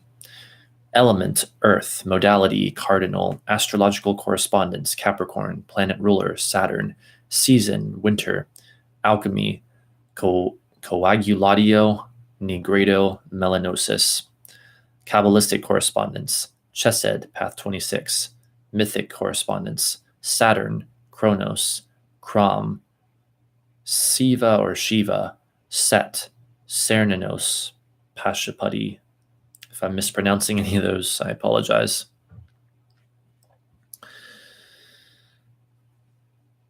Okay, and then the meanings, then it continues with the meanings, and it says, experience, seniority, expertise, manifestation, achievement, status, reputation, prestige.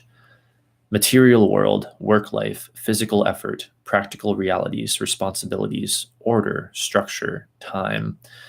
Rules, codes of conduct, tradition, status quo, social conditioning, habituation, routine, discipline, determination, strength, courage, fortitude, tenacity, commitment, patience, strength of conviction, strong boundaries, certain knowledge, successful males. Fathers and father figures, businessmen, power brokers, entrepreneurs, executives, self made people, leaders, pioneers, tycoons, magnates, kings, noblemen, statesmen, politicians. State institutions, large business concerns, corporations, conglomerates, establishment institutes and offices, schools, colleges, foundations, construction, building, founding, difficult projects, prolonged effort, steady progress, gradual development, earth and natural world, animal kingdom. Negative. Tests, trials, problems, obstacles, tedium, stagnation, restriction, limitation, prohibition, oppression, negative attitudes, argument, refusal, error, denial, retardation, rigidity, habituation, negative people, boredom, greed, selfishness, attachment, stubbornness, crudeness, lack of sophistication, conformity, materialism, domination, coldness, tyranny, cruelty, parsimony, lack, fear, obsession with reputation and success, obsessed with rules, fixation on tradition. For all I wasn't sure if I was or not, it's no secret I tried to kill myself once. Combine that with all the other things, it's really hard to tell sometimes. Oh, wow. Well, I'm glad, to say the least, that you're still with us, Lumen. I feel like if it wasn't for having discovered like the power of poetry, which was essentially alchemy when I was 15, that I would have entered a state where I wanted to basically kill myself. But I survived thanks to art. I survived.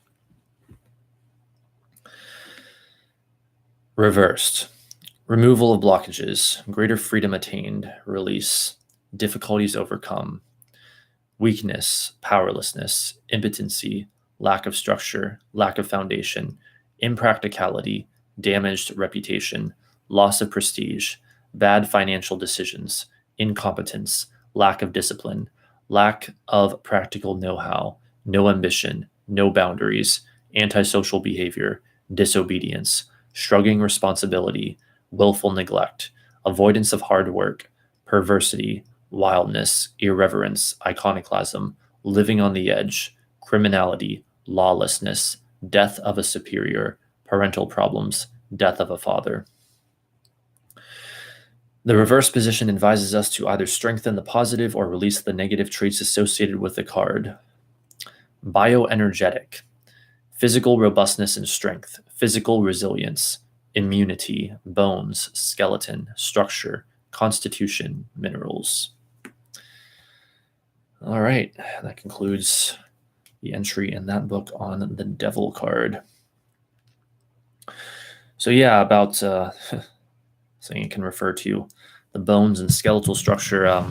Capricorn, I've heard, rules the bones, and so when you're looking at when you're looking at a reading that has anything to do with the physical body, and the devil card shows up, it may in fact be referring to the skeletal structure and bones. So something to keep in mind.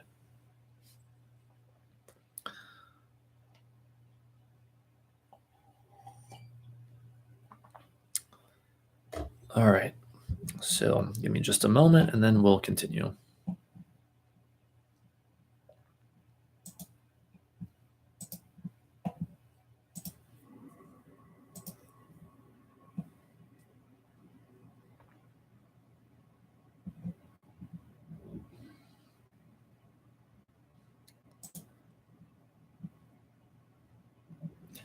It's interesting how extensive the analysis of this card is compared to other cards that we've gone over.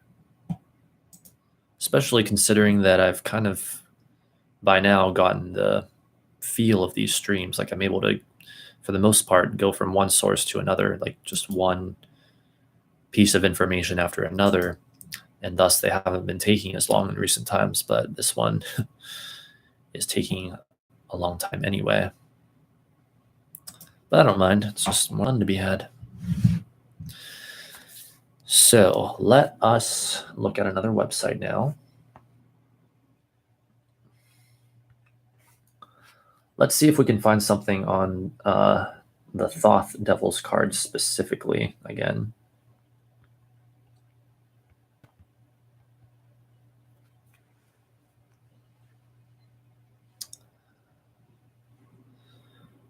All right, Corax.com. They're always the second result after esoteric meanings for this, it seems. And it says 15, the devil. Saturn at his dark side, planet to moon, tree of life from Tifereth to Hod, element earth. That's weird. Why are they associating the moon with the devil? That's interesting. Let's see, the moon being reflective, the moon being more feminine energy, the moon being the subconscious. Yeah, I don't know. But according to this site, the planet that it considers associated anyway with this card is the moon. Or, well, it's not a literal planet, but, you know, the luminous object. But right before that, it says Saturn at his dark side. All right. Element Earth, number 15 as the number of the full moon. The cross sum of 15 is 6. What? 15 as the number of the full moon. The cross sum of 15 is 6. Okay, what am I missing here? I feel like I should know this. What does the number 6 have to do with the moon? The dark side of the moon. Yeah, maybe. Interesting. I'm learning all kinds of new things from this. Reducing the long story of the devil to its roots, there was an archangel called Lucifer, parentheses, Lightbringer, who said, "I'm born to be free. I don't serve." Later on, there was a despotic religion that annihilated everything else, destroyed age-old cultures and beliefs, and suppressed natural wisdom and science. Then the world was provided with perverted rags like Dante's Divine Comedy, while everything scientific landed in the fire. But for all the quote-unquote evil, there was a perfect scapegoat, the devil. In the Tree of Life, the devil goes from consciousness and harmony to intellect and logic, against all dogma, never caring for rules, freely uncompromising and independent. There are no restrictions, no limitations, nothing is forbidden. The devil is aware of the darkness. He knows all the shadows and will go on researching even at a high price. From consciousness and harmony to intellect and logic, talking about the Sephirah, basically. From, I believe it was Tifereth, ruled by the sun, consciousness and harmony, to, I think it was Hod, ruled by Mercury, intellect and logic. In a positive aspect, the devil tells us to go ahead with whatever we want, even when the results won't be comfortable. Never forget that half of the great scientists in history ended up on a scaffold or were accused of quote-unquote heresy. Maybe they were kindred spirits. Therefore, the negative aspect of the card can mean loneliness, misunderstanding, or that someone is outcast and damned. On the other hand, of course, it could mean that applying a little restriction here and there wouldn't have been the worst solution.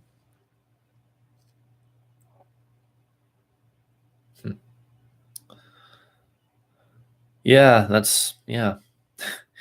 you think of Saturn and its association with the idea of limitation and restriction, which is an ironic paradox with this card.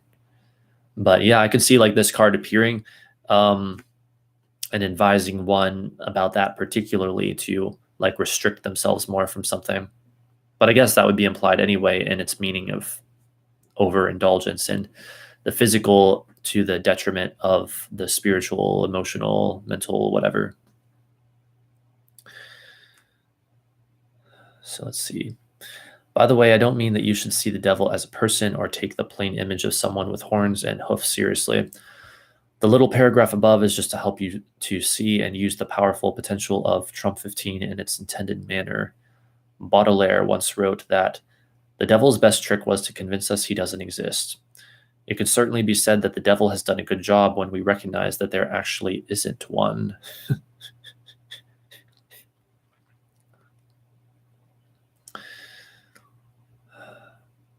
The devil's best trick was to convince us that he doesn't exist. Yeah, I hear a lot of religious people who have said that before. And to them, I say, yeah, and what does that devil symbolize? What is that devil really? The unconscious, the shadow aspect of you that you continually repress and have literally made a religion out of doing. So put that in your pipe and smoke it. Drive. The freedom of spirit, independence of mind, anarchy of science. Light. Independence, willfulness, never accepting dogma, never bowing the head. Non servum, I don't serve. Shadow, darkness, loneliness, being misunderstood and an outcast. All right. So that was interesting. All right. Well, I apologize to your viewers, but after all this reading, I need another minute or so to recover before we continue.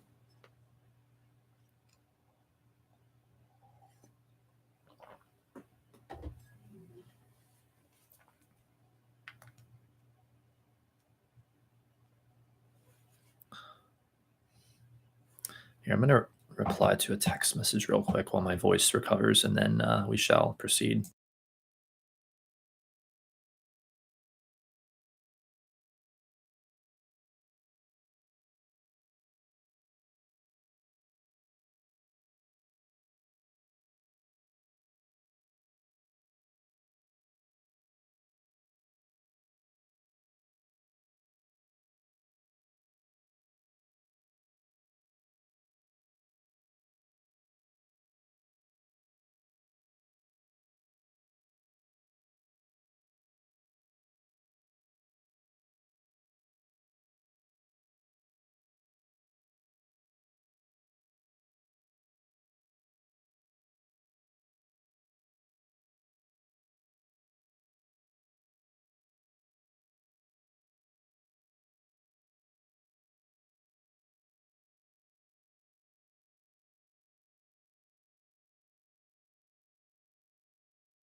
Okay, I feel significantly refreshed.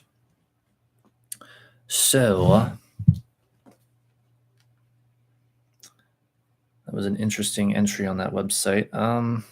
Let's see, we still have 78 Degrees of Wisdom to look at, the complete book of Tarot Reversals, and the only book of Thoth. So let's Let's see, where should we go next?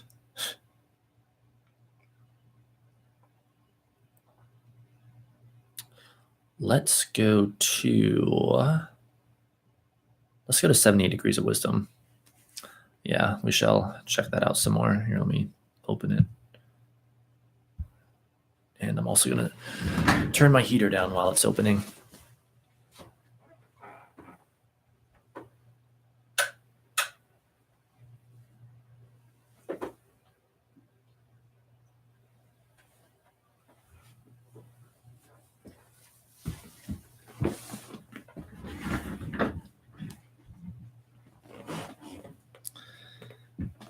All right. Where the hell did it go? Oh, there it is. It's negative 10 Celsius out apparently, but finally got too warm in here. So, yes, before this book gets into the devil card specifically, it has a little bit to say, I think, about the next series of cards. Oh yeah, I got a new subscriber to make up for the one I lost. Actually, I'm just kidding.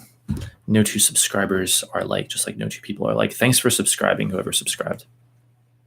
All right, so again, this is 78 Degrees of Wisdom, and it says Chapter 6, The Great Journey. And this is their like prior remarks before we get to the devil specifically. The goal of enlightenment. Most people find fulfillment when they have destroyed the mask of the persona and are able to return to the ordinary world. Getting closer. The ordinary world renewed. However, there have always been people who have sought something greater, a complete union with the spiritual foundations of reality. For them, it is not enough to simply sense this spirit running through their lives. They wish to know this force in full consciousness, and their enlightenment, teachings, and example enrich the rest of us. For these people, the achievement of the second line is a preparation and a clearing away of obstacles. There's a lot to unpack here. Hang on just a second. Okay. So let's go back over that, because that is a lot to consider. So the goal of enlightenment. Most people find fulfillment when they have destroyed the mask of the persona and are able to return to the ordinary world renewed. However, there have always been people who have sought something greater, a complete union with the spiritual foundations of reality. For them, it is not enough to simply sense this spirit running through their lives. They wish to know this force in full consciousness, and their enlightenment, teachings, and example enrich the rest of us. For these people, the achievement of the second line is a preparation and a clearing way of obstacles. And I believe, again, that what this book is saying when it says the second line is the second third of the major arcana. So, which I believe, if I'm not mistaken, would have to be cards 8 through 14. So strength through temperance, or in the Thoth deck, lust, or no, in the Thoth deck, adjustment through art. In its truest form, life is simply pure, undifferentiated energy in which everything living exists at once. There are no forms, no parts and pieces of eternity. Consciousness protects us from such overwhelming experience. It breaks down the totality of life into opposites and categories. In the Hanged Man and Temperance, we partly reach beyond these limiting illusions to a sense of life's great power and a sense of ourselves as part of that power. But even in Temperance, the illusion of separateness returns. The card below Temperance is called the world because it is through experiencing it, we and the universe become one. That is deeply fascinating. The line begins with a paradox, a seeming fall into the illusions of the devil. By pursuing the meaning of the card at this particular place, we come to a new understanding of what is involved in liberation. At the beginning of the major arcana, we said that darkness and light were bound up together. The dark unconscious side, however, lay hidden in the temple of the high priestess, to be experienced only through intuition. To get beyond the veil, we must first go into the darkness of the self. Many religions celebrated the passage through darkness to the land of eternal life. When the Christian church established its religion of light, it banished all evocations of darkness as evil. The common image of the devil is simply a mixture of the Greek god Pan and various other competitors of Christ. And again, isn't it so interesting that when you create a whole religion based around the idea of light, well, there's your immediate separation. You're immediately separating yourself because we're not just light, we're also dark. You would almost think this stuff would be incredibly simple and obvious when they do it on purpose or something.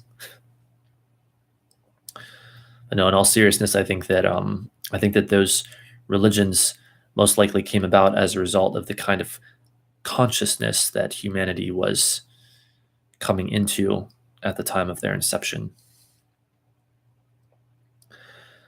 The tower's meaning depends on how we view the devil. If we see the devil as simply illusions, then the tower shows them shattered by violent upheaval. Wait, if we see the devil as simply illusions, then the tower shows them shattered by violent upheaval. Okay, interesting. However, if the devil signifies release of repressed energy, then the illusion shattered by the lightning is nothing less than the veil of consciousness itself. Holy shit. I don't know about those watching and or those who watch in the future, who watch this when it's not live, but what I just read was that blew my mind.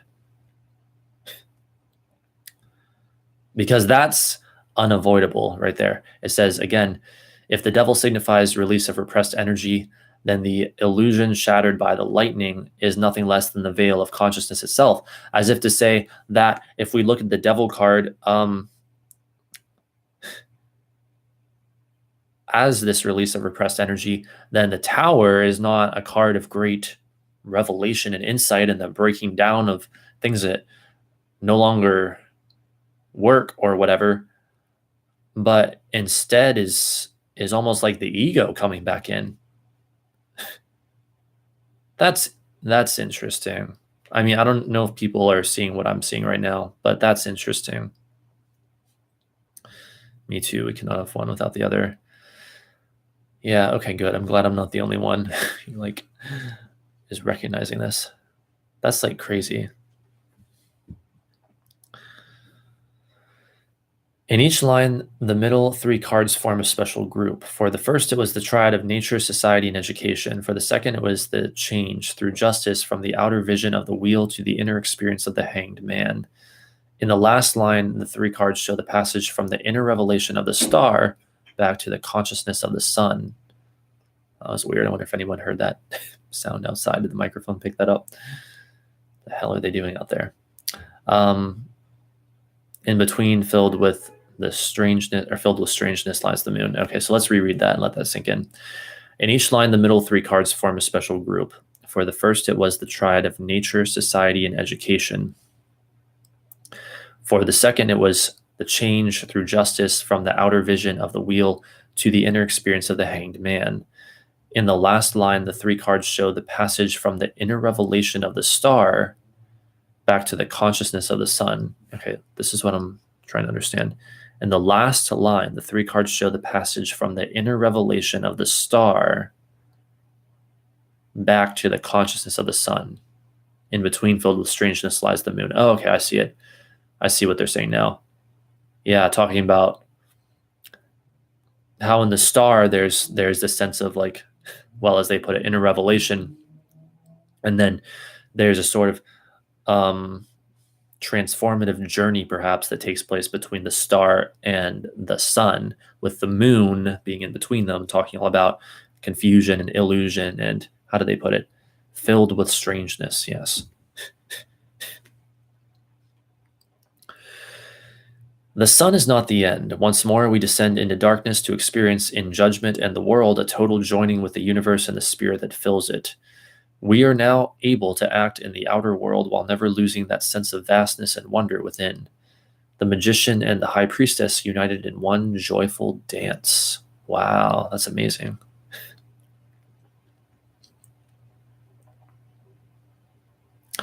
Yeah, I think that's the best state to be in. Maybe that's ultimately the goal of enlightenment is to be able to be in the world and live in the world and function in the world while still endlessly enriched by your awareness of who and what you really are, by your own integration.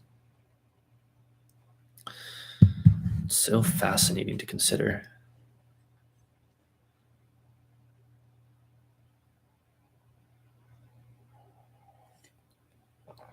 Yes, it is. It is beautiful. Yeah, it really is. This is one of the reasons that I wanted to do these streams so much and continue to want to do them so much. Let me fix that blur. Is it gonna write itself? Is that sure, you can study the tarot, the various cards of the tarot, and the major arcana in particular, and you can become more or less familiar with them. You can become familiar easily enough with what they mean in spread readings, with enough memorization, you can understand that. But it's been apparent to me from the start that there is a very specific kind of journey being outlined in the tarot. And I know this is kind of common sense or common knowledge, but it was never enough for me to just understand the meanings of the cards individually. What I've been wanting to figure out since almost 3 years ago when I started studying the tarot is what specifically is this journey through the major arcana talking about? And also the journey through the minor arcana, because it tells its own sort of story, it would appear. So we'll dig into that eventually. But I'm happy to say that doing these streams is enlightening me as well. As I've said before, I'm by no means an expert on these cards in that sense, at least. So learning all about the journey of them, which is probably one of the most advantageous, profound, enlightening, liberating things you could ever possibly learn. So let us continue now with the Devil card. The Devil. Why does this grim figure of oppression appear so late in the tarot? After achieving the balance of temperance, why fall so abruptly? The Devil bears the number 15, which reduces to 6, the Lovers, and in fact we can say that Waite worked backwards from the Devil when he designed his radical version of the Lovers. Thus, in the Rider pack, the Devil, with his captured demons, appears as a perversion of Trump 6. But why the quote-unquote true card so early and the perversion so near the end? The Devil introduces the last line. This hints that it provides some vital energy for the work of that line. Now, the line deals with archetypal forces beyond the self. Does the road to enlightenment take us through the dark world of the devil? Remember that Dante goes through hell before he can reach purgatory and paradise, and that William Blake, the occultist and poet, described the devil as the true hero of Milton's moralist poem Paradise Lost. That's interesting. Been preoccupied. That's okay, Connor. Hope with nothing unwanted. But regardless, I understand. I'm still here, and it looks like we'll be here for a while yet because there's so much material still to cover. Though we're getting there. In order to understand the esoteric value of the devil, we must first consider its more usual meanings as a force of illusion and oppression. The main illusion is materialism, a term which we usually think of as an over-concern with money, but which more properly means the view that nothing exists beyond the world of the senses. So we must first consider its more usual meanings as a force of illusion and oppression. The main illusion is materialism, a term which we usually think of as an over-concern with money, but which more properly means the view that nothing exists beyond the world of the senses.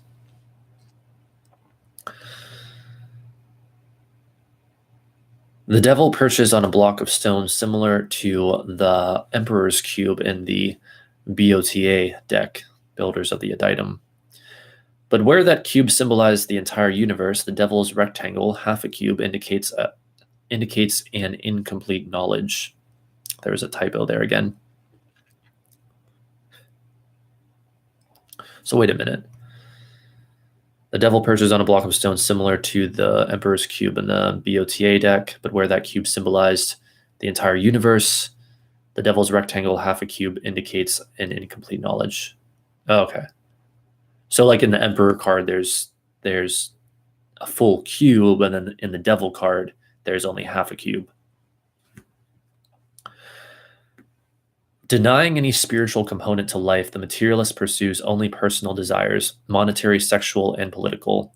Since such narrowness often leads to unhappiness, the devil has come to symbolize misery.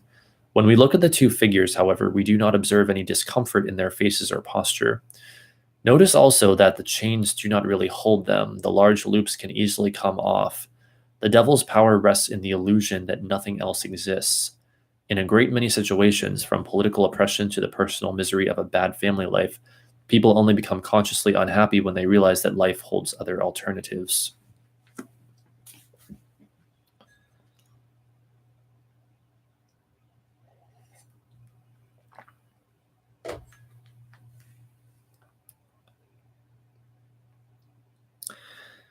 The devil's posture, one hand up, one down, recalls the magician. Where Trump 1 raises a wand to heaven, bringing down spiritual power, the devil's torch points to earth, signifying the belief that nothing exists beyond the material.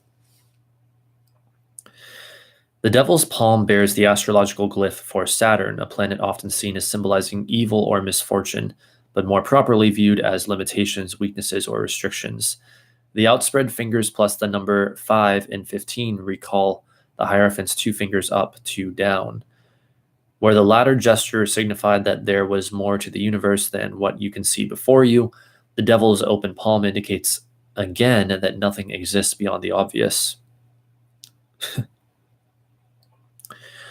You know what's really weird that I just thought of, speaking of numbers, and this might seem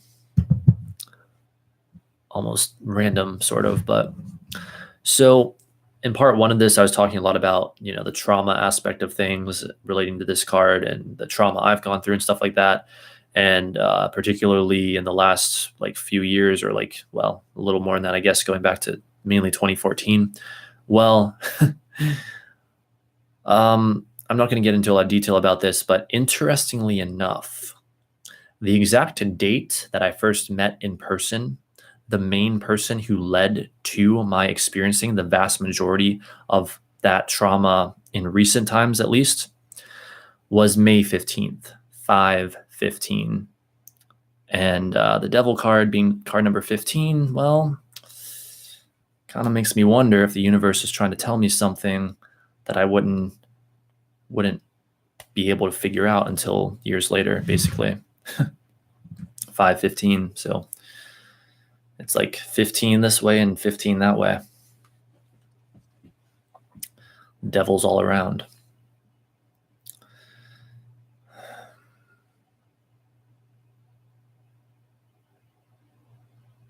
So yeah, again, it says, where the latter gesture signified that there was more to the universe than what you can see before you, the devil's open palm indicates again that nothing exists beyond the obvious. Yeah.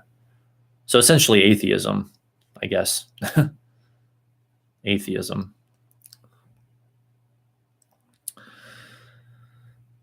GF kept looking at my Facebook, so I deactivated it. Oh my.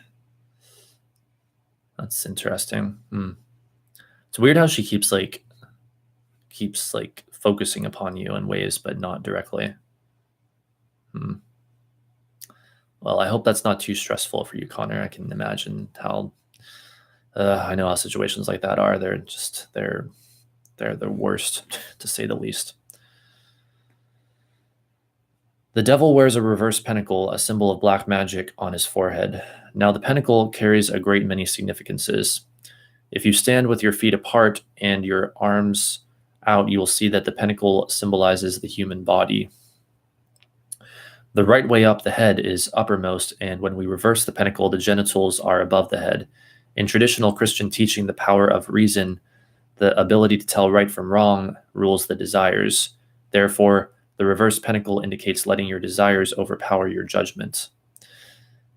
Let's see. Wait, the reverse pentacle indicates letting your desires overpower your judgment. Okay, interesting. The devil's torch inflames the man's tail, and people who experience their sexual needs as both overpowering and destructive have often described it as a fire burning inside them. The card's background is black, symbolizing black magic, the inability to see the truth, and depression. Interesting. Your girlfriend's supposed to look at your Facebook page. I think he means his ex-GF, if I'm not mistaken. Also, I sent her a message and said, saw she came up in my recommended, and she said it was an accident and blocked me via Messenger, but could still see my posts and shit.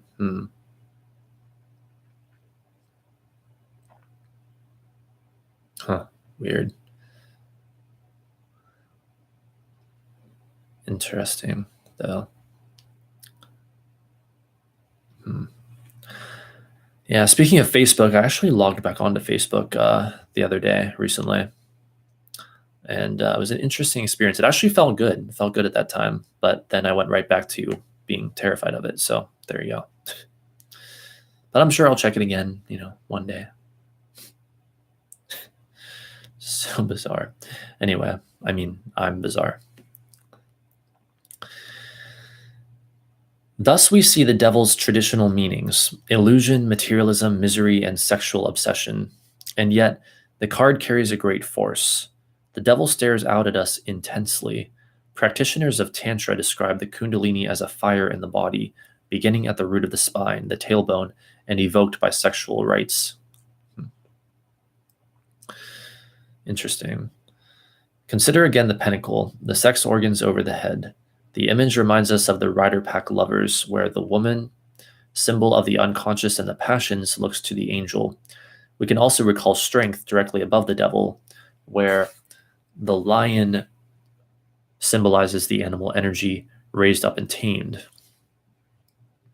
We have already spoken of the occult belief that sexual and spiritual energy are actually one and the same, symbolized by Scorpio's double image of scorpion and eagle. Wait, occult belief that sexual and spiritual energy are one and the same. That's interesting. Strange as it sounds, this idea is not really so mysterious. It takes neither an occultist nor a Freudian to recognize the great power of sex in our lives. How much of popular culture, with its love songs, romantic movies, and sexual jokes and slang, is devoted to it? If, for the average person, the sex urge is so dominant, then it makes sense that the occultist should seek to tap this energy and raise it to such a level that eventually it becomes wholly transformed into the overwhelming experience of enlightenment. That is one thing that annoys me, I must say, about the world of music, particularly, I guess, popular music. And I'm not wanting to bash popular music. I've even listened to some of that from time to time. But just that it's almost every freaking song is about love and relationships, and usually, not always, but usually lost love and lost relationships. It's can't you find another freaking topic to make songs about? No offense, but maybe yes offense. It's there's other topics, but you know why I bet they do that? Because they're under the iron fist of record labels that know what sells. And what sells to the average person who's fucked up, traumatized, and doesn't know what the hell to do about it, because we live in this, fucked up, mad world, basically.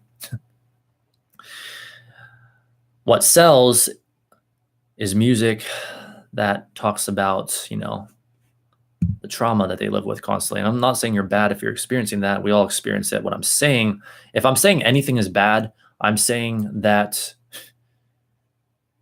thinking and acting like it's normal to be fucked up is in and of itself fucked up. It's fucked up to be fucked up. It is not okay. It is not normal. I mean, ultimately it's okay, but it's not normal. It's not a healthy state of being. You're supposed to heal. You're supposed to feel good. You're supposed to find your balance and integrity and inner unity and integration again. But then we just have all these freaking love songs on the radio talking about, oh, lost love this, and I wish I had this person that, and everyone eats it up and they think nothing of it. I mean, we don't know where these songs really come from. And again, I'm not wanting to get conspiratorial. I don't get into all that kind of stuff, but I'll just say that we don't know what the true intention is behind these popular songs. I'm not saying you're bad if you like them or listen to them. Hell, again, I've listened to some of them, over the years at times. I've enjoyed some of them. Just that we don't know what the true nature of them are. Hang on a second. I was going to take a sip, but hang on. This is too important. If you think that the typical extremely famous artist is just like writing these songs alone in their room and selling them and making all their money that way and getting all their fame that way, think again. There's record label deals and all kinds of things involved and other like business ventures that these major artists make.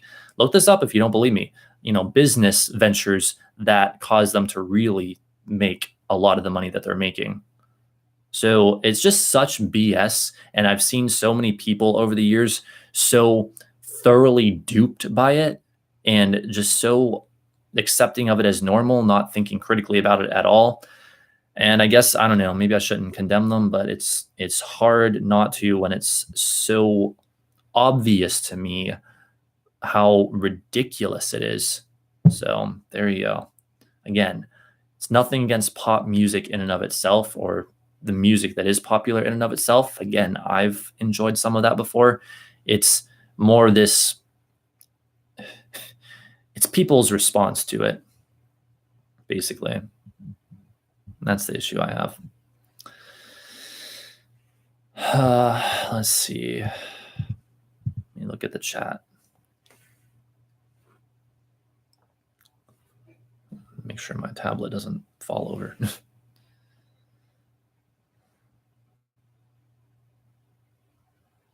Don't like love songs. Why would I want to remember loving someone who backstabbed me? Yeah, it's a good point.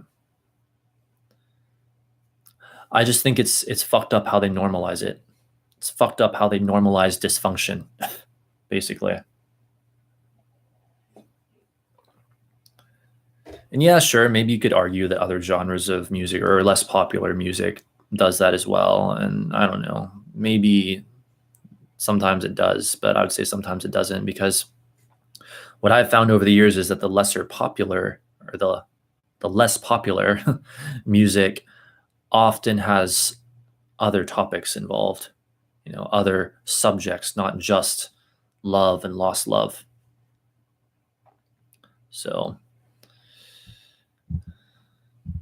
there you go.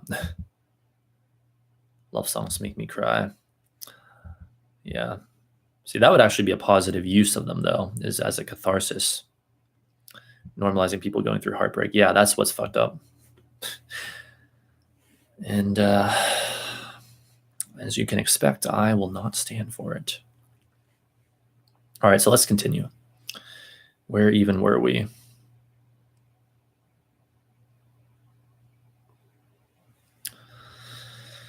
Okay, a more subtle point. Dreaming is always accompanied by the body's sexual arousal, an erect penis or clitoris, plus other indications. Now, a dream is the unconscious manifesting itself as images. The indication is that the unconscious is sexual in nature and that dreams are a partial transformation of that energy into a wider form. In fact, the term unconscious does not really refer to the dreams and myths which reveal it to us, but rather to the great pool of energy which sustains us through life. That's fascinating. Our Western culture has taught us that the body and the spirit are fundamentally opposed. We assume that the monk and nun abstain from sex so as not to contaminate themselves. But we can look at celibacy in another way. By refraining from sex, the celibate can turn that energy in another direction. In India, the connection between sexual and spiritual energy has always been recognized. Shiva's symbol is a phallus, while the Tantra rites call for copulation as a way of charging the body with energy. The Gnostics, a major influence on European occult ideas, practiced rites very similar to Tantra, and the Gnostics, like Blake after them, considered Satan the true hero of the Garden of Eden, seeking to give Adam and Eve knowledge of their true selves. Isn't that interesting?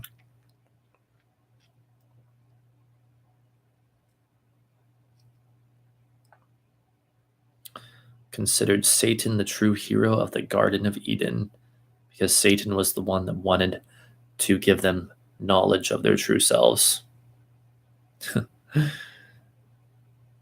Yeah, I mean, that's a good point. It's like, damn, I don't know. The so-called devil or Satan is the one trying to give you enlightenment, and your so-called God is the one trying to restrict you from enlightenment, trying to restrict you from knowledge of who you are. Now, who sounds like the bad guy in that scenario? Oh my. But isn't that interesting though? It's almost like a twisted desire to maintain one's innocence, to not embark upon the spiritual journey, like we see in the Fool card. The Fool it's interesting. Well, the Fool can be looked at in a couple of different ways, but one thing that it can symbolize that I found out recently that was very interesting to me is the individual before they have embarked upon their spiritual journey. And it's almost like religion wants to hold us artificially in that state. So, I loved her so much. Poetic. Did you ever love someone so much? Pretty much. I mean, I guess without actually being, you and actually feeling what you felt and how powerful it was, I can't say that for sure, but there was there was at least one person in my life who I loved. I think I loved very, very much anyway, until eventually he just hurt me one too many times, and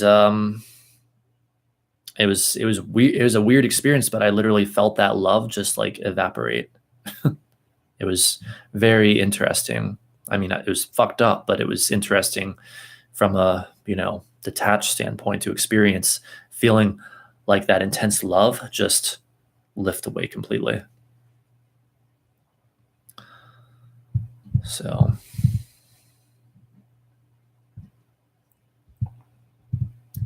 tried being in love with a man, but it never really worked out. Sorry to hear that, Jenny. One of them thinks the worst thing ever created, and the other thinks I'm the best thing since sliced bread. Oh my. Talk about polarity. So, what the fuck is this shit doing? Sorry, you guys, my tablet is annoying the hell out of me. Why is it loading the Amazon app right now? I don't... Jesus fucking Christ. I got a notification. I'm trying to see what the hell it says. Now I can't even do that.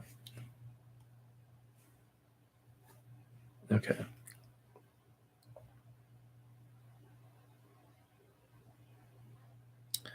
All right, well, whatever. Probably the devil. Well, it is interesting, Connor, though. It is interesting that you bring up that ongoing situation that you've had that is challenging, to say the least. When we're talking about the devil card here on the stream, because that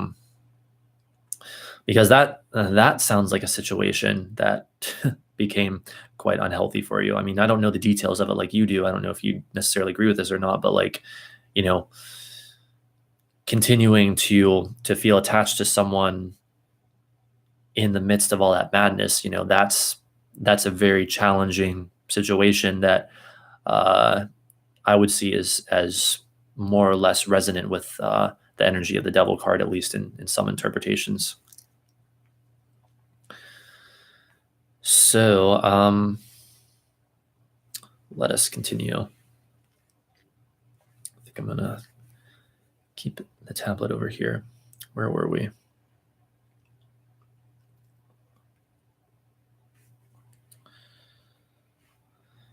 If the way to spirit leads through the desires, then why does society repress them? And if the path to liberation has been known and mapped out for centuries, why keep it a secret? The answer to these questions lies in the terrible power of sexual spiritual energy. If raised to the higher level, it frees us from the limitations of duality. However, if the power is released and not transformed, it can result in obsessions, sexual crimes, violence, and even the destruction of the personality. It was not simply sexual politics that led the Greek patriarchs to attack the female-dominated mysteries of ecstatic rapture. Overwhelmed by the forces released within themselves, the worshippers would whip and mutilate themselves. Ew. And sometimes rage through the countryside, tearing to pieces animals, men, and even children who were not safely locked indoors. It is only the person who has been trained, who has achieved a deep level of inner peace, who has, in fact, reached the understanding that tarot calls temperance, who can deal safely with the forces implied in the devil. Wow.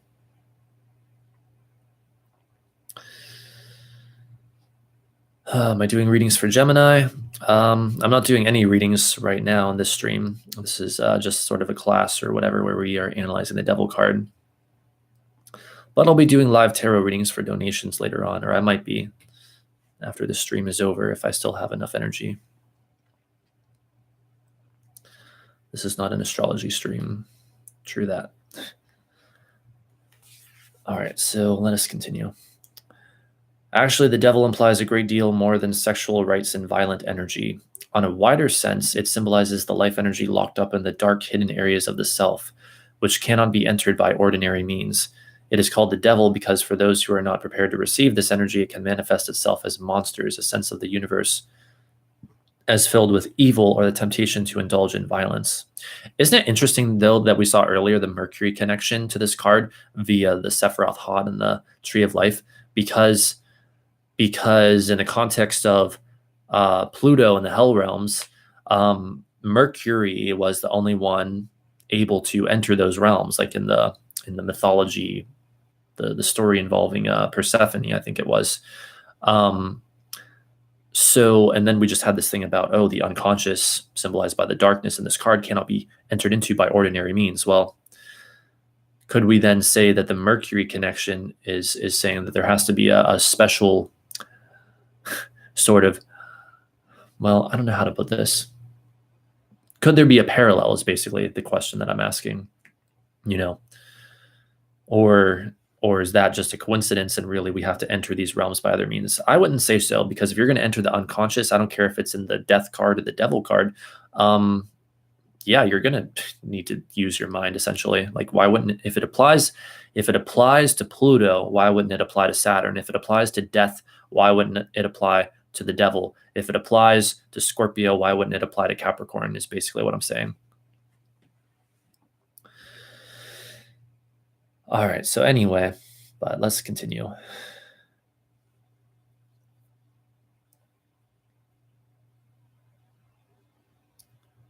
Wait, where the hell were we? Hang on. Okay. We said in the second line that the child develops a strong ego, so it will no longer fear the darkness. The action of the second line gave us a glimpse of the dark waters beneath the wheel of life. The third line requires a complete release of unconscious energy. Such a flood can only come through entering that hidden area with all its illusions, horrors, and desires, which can so easily distract the unprepared from the final goal. Let's consider that a little more closely. The action of the second line gave us a glimpse of the dark waters beneath the wheel of life. The third line requires a complete release of unconscious energy. Such a flood can only come through entering that hidden area with all its illusions, horrors, and desires, which can so easily distract the unprepared from the final goal.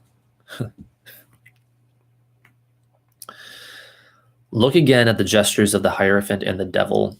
The priest's 2 fingers held down signify that there is more to life than what we see. At the same time, the fingers imply that the path to that deeper knowledge is closed. The devil's open fingers can symbolize the narrow illusion of thinking that what you see is all that exists, or it can symbolize seeing everything. Nothing hidden away.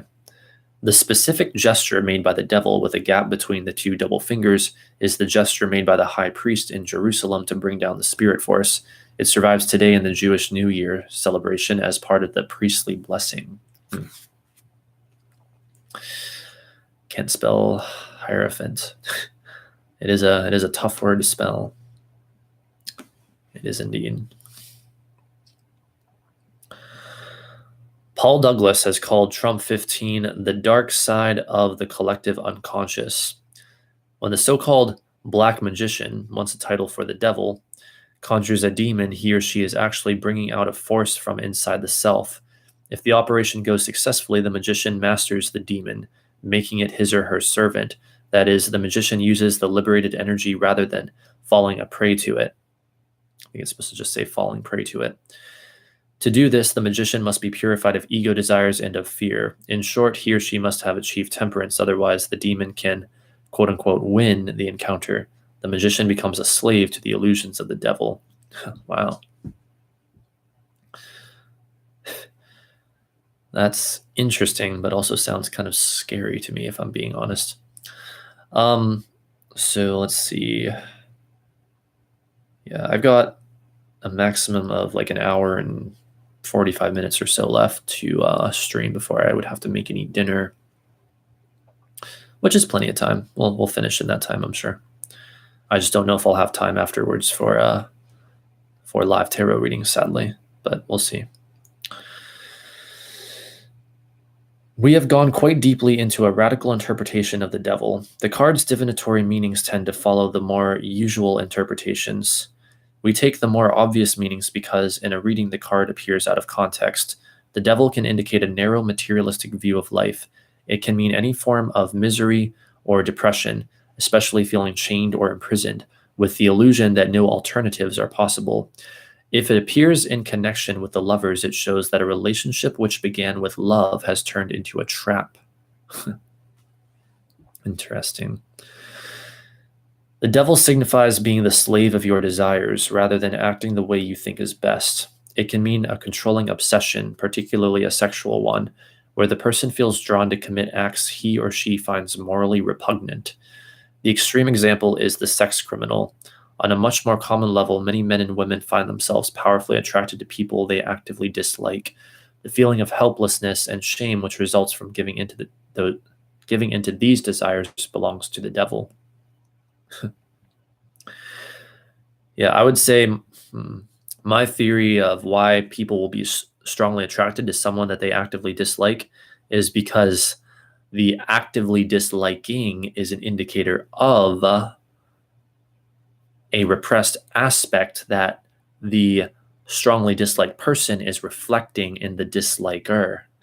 Did you follow all of that? In other words, we are drawn to that which we have polarized ourselves opposite to. What about tarot readings? I'm sorry, Connor. But no, I think I can still maybe do them. Like, there's still hope. Like, there's like a 50-50 chance, I would say, that I can do them. Maybe more. Like, we'll finish this up before too long. We only have 2 sources after this one. Another one is too horribly long. So where were we? Earlier, we observed the calm on the faces of the chained men and women. This indicates the acceptance of a bad situation. Eventually, we come to view our unhappy conditions as normal and may even fight against change. The devil reversed, on the other hand, indicates an attempt to break loose from some misery or bondage, either real or psychological.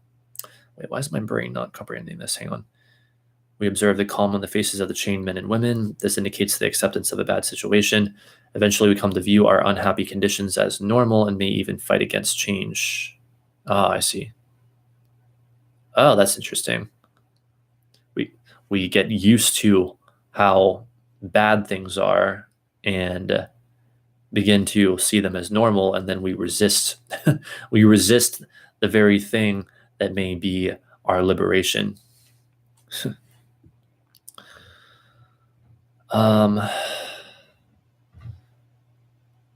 Let's see. I did. Wait, what did you do? It's not that I can get one because I got no more Google monies. It's so that other people donate. You can get some monies for stuff you need. Thanks, Connor. I appreciate your concern. Yeah. That is a good point. The more money I make from these streams, the more I can get stuff to enhance these streams, as well as get stuff I kind of sort of need, like clothes, and be nice to be able to eat out sometimes too, you know, like. So anyway, let's see here.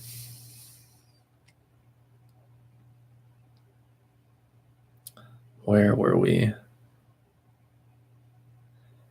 So the devil reversed, on the other hand, indicates an attempt to break loose from some misery or bondage, either real or psychological. The person no longer accepts his or her situation and moves towards liberation. Paradoxically, it is precisely at such a time that we feel our unhappiness and the limitations of our lives most strongly. Before you can slip off the chains, you must become conscious of them. Wait. Paradoxically, it is precisely at such a time that we feel our unhappiness and the limitations of our lives most strongly. When you no longer accept your situation and move toward liberation. That's interesting. Saying that that's when we feel like our most unhappiness and limitations.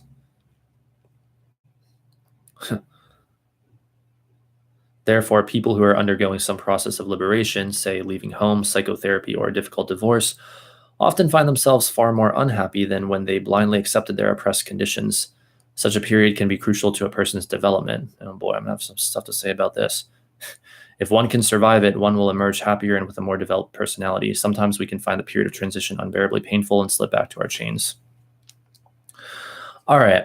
As someone who has not figured out how the fuck to be able to live on my own without feeling like I want to fucking kill myself, I have this to say. If the only way for me to do that is to waste my life doing things that I'm not here to do, then I can tell you right here, right now, it's not going to happen. I would rather be homeless. I'd rather take my chances, and I say, fuck all of that.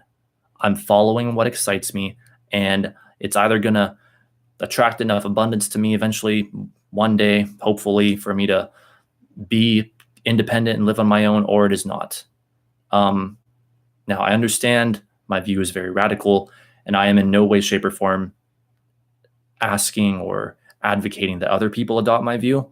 I say, you know, you have your view. It's probably the healthier view that, well, I don't know. At the end of the day, I don't really know, but I can tell you right damn now, yeah. If the cost of that kind of independence is sacrificing everything I'm all about and feeling like I want to die instead of being largely in love with life most of the time, or at least a good portion of the time, then I say, fuck that. Then the answer is no. I'm not doing it. I'm not doing it. I came to this planet to do what I'm here to do, and it's either going to work out for me or it is not. Like, I've been through this shit over the years trying to figure such things out, and it's insane. And I could elaborate, but I'm just going to leave it at that because, you know, this is a stream about the devil card.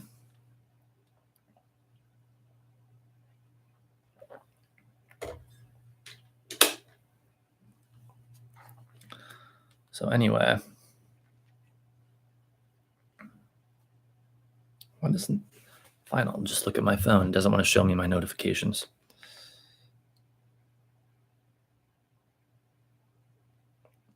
Okay.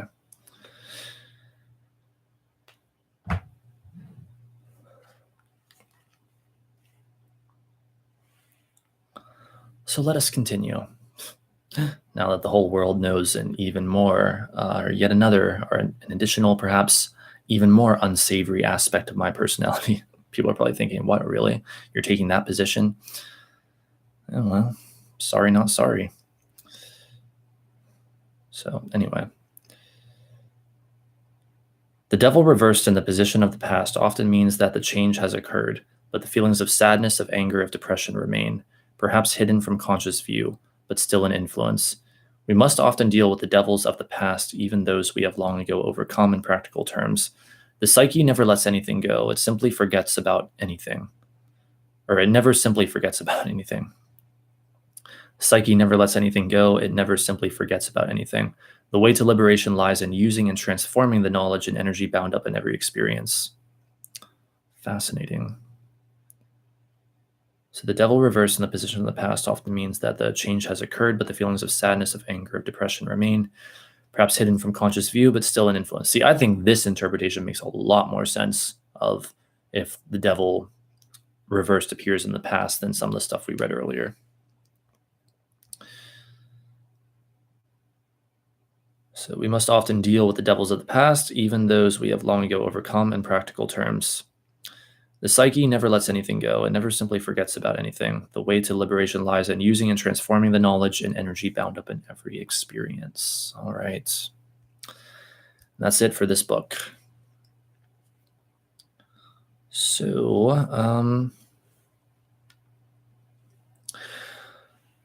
I'm going to grab a tissue real quick, and then we are going to continue with the next source of information.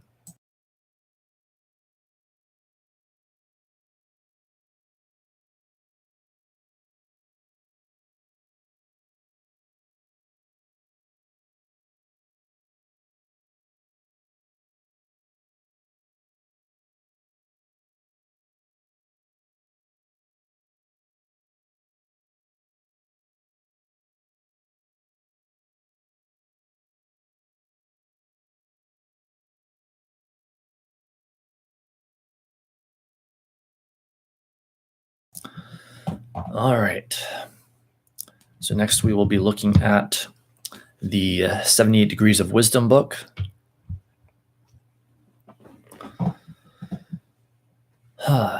Just a moment or two here.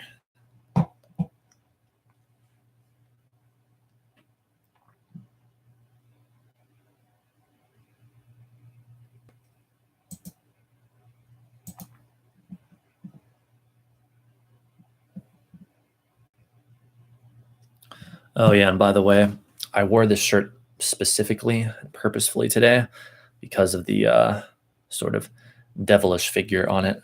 I thought how appropriate for the devil card stream.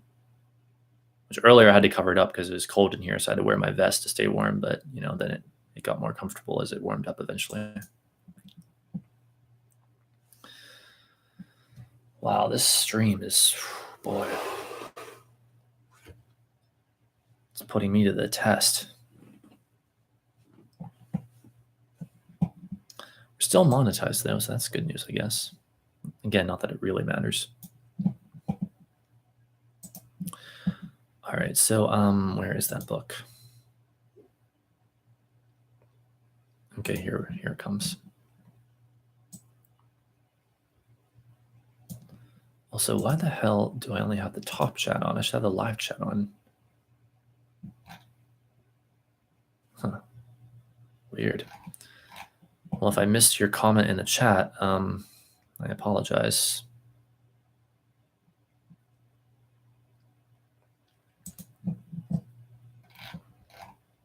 All right, so again, this is the complete book of tarot reversals, entry on the devil. The devil is primarily about fear, lies, and ignorance, resulting in doubt and pessimism. The word comes from a root meaning adversary, someone or something that acts contrary to your interests or welfare. The card shows what tends to halt, limit, or constrict your creative energy and actions and may refer to childhood guilts. In its milder forms, you may act devilishly, that's in quotes, do what is quote unquote bad for you, and perhaps taunt, bug, or bedevil others. Interesting. You might trespass on social or sexual taboos or fixate on materialistic concerns or be tempted to bend the rules to serve your own ends. You may seek gains by asserting undue power and influence. You could relinquish your will to others or seek to dominate them. You may fear that some cruel external force or fate wants to harm you, and thus look to scapegoat those you view with prejudice and hatred. Underneath, there is a failure to love with a resulting sense of isolation and separateness. Psychologically, this epitomizes the quote-unquote shadow aspects of yourself that are denied, unacknowledged, or hidden. Although it can indicate sexuality, it is easily tainted with perversion or violence. You may feel tempted by lust, desire, greed, or pride. I'm going to back up a bit because I feel like the words are not completely going into my brain, and I want to make sure I don't miss anything.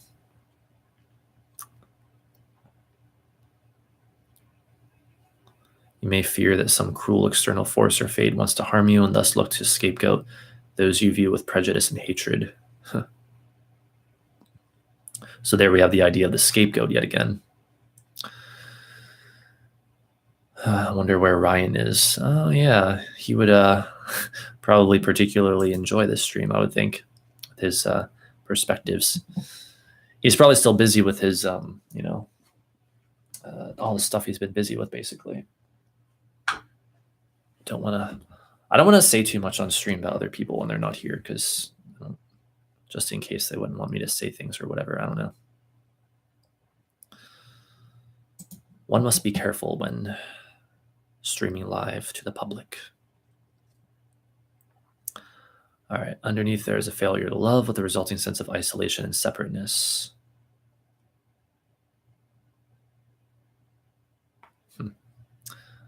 Yeah, basically, whenever someone wants to, whenever someone engages in hatred or prejudice or whatever, it's ultimately they feel unloved.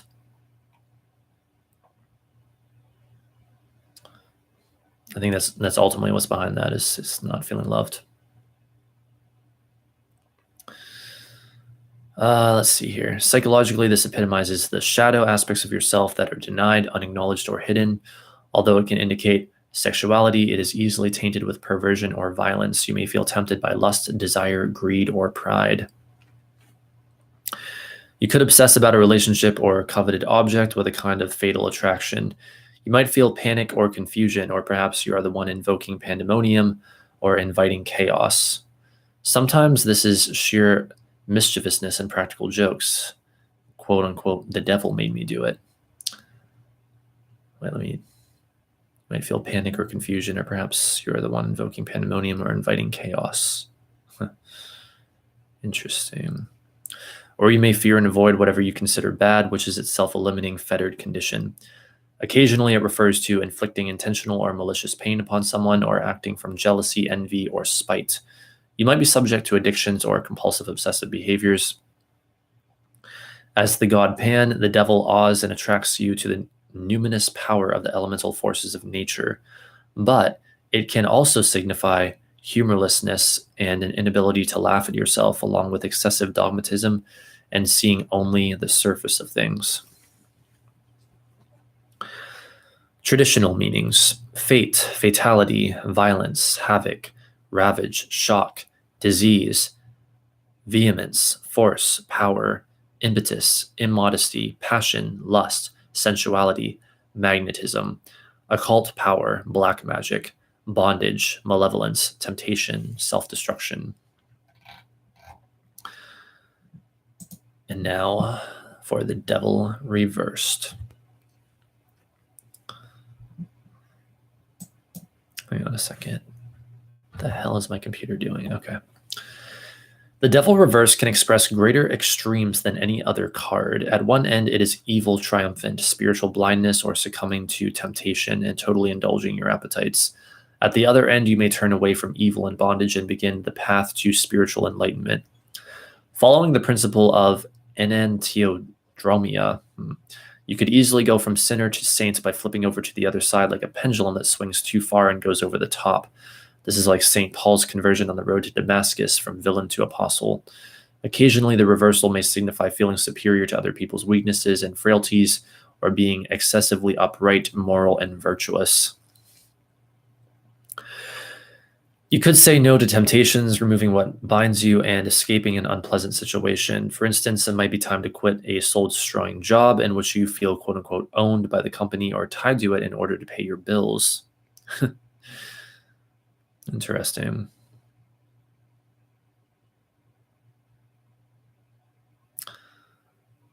So on the one hand, society tells us to work hard and get a job. On the other hand, society tells us to follow our dreams.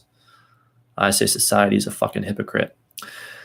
It can signal an opportunity to access the guarded hidden treasure of your own creativity and spontaneous delight. If you realize your fears are groundless, you can release yourself from false inhibitions and patterns of manipulation and codependency. Usually, you become more conscious of your destructive behaviors and misuse of power. Alternatively, the weaknesses and devilish actions of public figures could disillusion you. Perhaps you are making excuses instead of facing how bad a situation really is. Oh boy. We talked a lot about that earlier in part 1. When you believe this energy is not you and projected onto others, you might see them as false leaders, soul stealers, or troublemakers. You could see this energy manifesting in political figures and their public, dictators and their scapegoats, or political figures and their public, dictators and their scapegoats, batterers and their victims, sorcerers and their dupes. Inwardly, it may be experienced as nightmares, a fixation on sin, or inner panic. On the other hand, this energy can erupt as mirth and the kind of comedy that deflates evil and shows up false pride and unworthy prejudices. Health-wise, the upright card can represent abuse, physical, emotional, sexual, or substance, smoking, hemorrhoids, and venereal diseases, while the reversal can indicate recovery. In some cultures, what we call germs and viruses were believed to be demons who had invaded the body, so in the reversal, they could be driven out. On the shamanic or magical level, this card represents the horned god of unbounded nature. It is also trickster energy. It deals with setting wards and pentacles of protection, and is that aspect of soul retrieval, dream, and shadow work in which the shaman must defeat an adversary. So fascinating. I feel like, well, I mean, I guess it probably is this because in the Lord of the Rings movies, like so many of the major arcana cards show up in that, if not every card, I don't know, but I feel like that scene in the first Lord of the Rings on the bridge of Khazad-dûm between Gandalf and that Belrond or whatever the hell they're called, I feel like that was basically symbolic of the devil and that sort of battle. So just throwing that out there for what it's worth. Traditional reversed. Fate, fatality, weakness, pettiness, blindness, amorous lust, complications, intrigue, trouble, bewitchment, fascination, release from bondage, end of enslavement, recovery, respite, divorce, beginning of spiritual understanding, virtue, morality. All right, so there you guys go. There it is. And now we only have one source left. And that is the one, the only Book of Thoth, which we will look into very soon. All right, I'm gonna have to take another bathroom break, however. So I'll be right back, you guys. Thanks for sticking with me.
And I have returned. All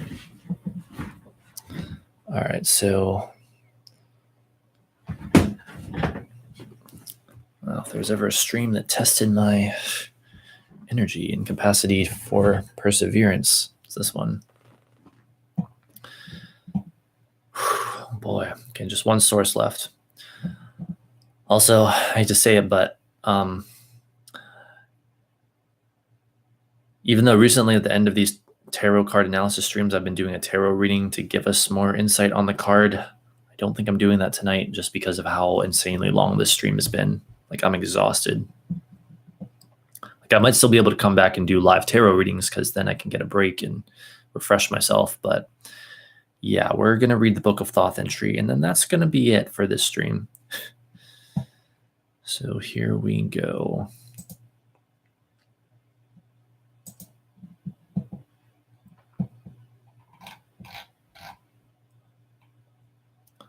All right, Book of Thoth, the Devil. This card is attributed to the letter Ayin, which means an eye, and it refers to Capricornus in the zodiac. In the dark ages of Christianity, it was completely misunderstood. Eliphas Levi studied it very deeply because of its connection with ceremonial magic, his favorite subject, and he redrew it, identifying it with Baphomet, the ass-headed idol of the Knights of the Temple. But at this time, archaeological research had not gone very far. The nature of Baphomet was not fully understood. See Atu 0 above. At least he succeeded in identifying the goat portrayed upon the card with Pan. All right, there's a footnote at the end of the sentence ending with Knights of the Temple, and it says, the early Christians also were accused of worshiping an ass or ass-headed god. See Browning, The Ring, and the Book, The Pope. Parentheses, the Pope. All right, let's see. On the Tree of Life, a 2, 13, and 15 are symmetrically placed. They lead from Tifereth, the human consciousness, to the spheres in which thought, on the one hand, and bliss on the other are developed. Between them, a 214 leads similarly to the sphere which formulates existence. See note on a 210 and arrangement. These three cards may therefore be summed up as a hieroglyph of the processes by which idea manifests as form. This card represents creative energy in its most material form. In the zodiac, Capricornus occupies the zenith.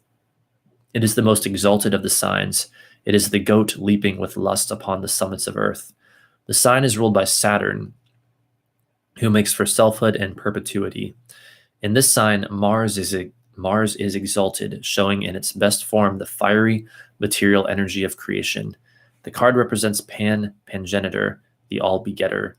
It is the tree of life as seen against a background of the exquisitely tenuous, complex, and fantastical forms of madness, the divine madness of spring, already foreseen in the meditative madness of winter, for the sun turns northwards on entering this sign.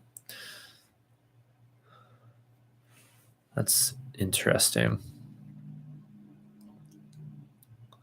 And the Devil card may also signify completion on that note, because Capricorn and the 10th house that it corresponds to is the sign and house of completion, essentially, especially 10th house. When you see that,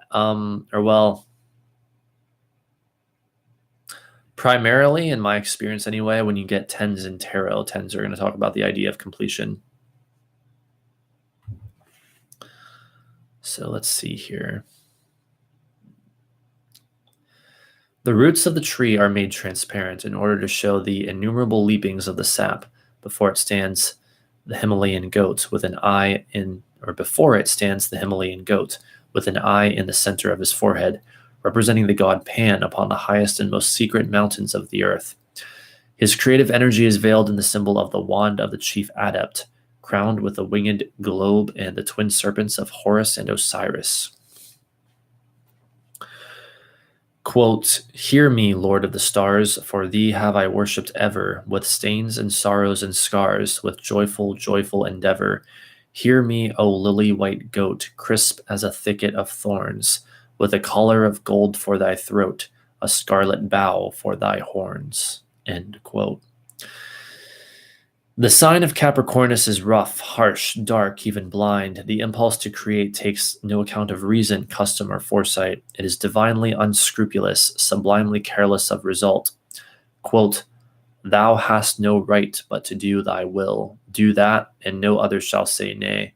For pure will, unassuaged of purpose, delivered from the lust of result, is every way perfect. End quote. AL 142 through 4. It is further to be remarked that the trunk of the tree pierces the heavens. About it is indicated the ring of the body of Nuith. Or maybe that's Nuit, I'm not sure. Similarly, the shaft of the wand goes down indefinitely to the center of the earth. Quote, if I lift up my head, and I and my Nuit are one. If I droop down mine head and shoot forth venom, then is rapture of the earth, and I and the earth are one. End quote. AL 226. The formula of this card is then the complete appreciation of all existing things. He rejoices in the rugged and the barren no less than in the smooth and the fertile. All things equally exalt him. He represents the finding of ecstasy in every phenomenon, however naturally repugnant. He transcends all limitations. He is Pan. He is all. Interesting paradox there, then, isn't it? Interesting paradox between separation and unity. It is important to notice some other correspondences. The three vowel consonants of the Hebrew alphabet, Aleph, Yod, Ayin, these three letters form the sacred name of God, I, A, O. These three, a 2, 9, 0, and 15, thus offer a threefold explanation of the male creative energy. But this card especially represents the masculine energy at its most masculine. Saturn, the ruler, is Set, the ass-headed god of the Egyptian deserts. He is the god of the south. The name refers to all gods containing these consonants, such as Shaitan or Satan. See Magic, page 336 through 7. Essential to the symbolism are the surroundings, barren places, especially high places. The cult of the mountain is an exact parallel. The Old Testament is full of attacks upon kings who celebrated worship in quote-unquote high places. This, although Zion itself was a mountain. This feeling persisted even to the days of the witches' Sabbath, held, if possible, on a desolate summit, but, if none were available, at least in a wild spot, uncontaminated by the artfulness of men.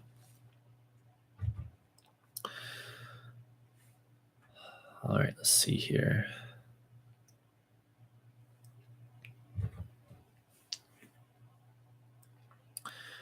Note that Shabbathai, the quote-unquote sphere of Saturn, is the Sabbath. Historically, the animus against witches pertains to the fear of the Jews, whose rites, supplanted by the Christian forms of magic, had become mysterious and terrible. Panic suggested that Christian children were stolen, sacrificed, and eaten. The belief persists to this day. In every symbol of this card, there is the allusion to the highest things and most remote. Even the horns of the goat are spiral to represent the movement of the all-pervading energy. Zoroaster defines God as, quote, having a spiral force, end quote. Compare the more recent, if less profound, writings of Einstein. Footnote. Compare Saturn at one end of the seven sacred wanderers with the moon at the other, the aged man and the young girl. See the formula of Tetragrammaton. They are linked as no other two planets, since 32 equals 9, and each contains in itself the extremes of its own idea. See also Appendix 221. Oh, that's it. That is all. 32 equals 9, huh? Well, 3 squared equals 9, so I guess that's the idea.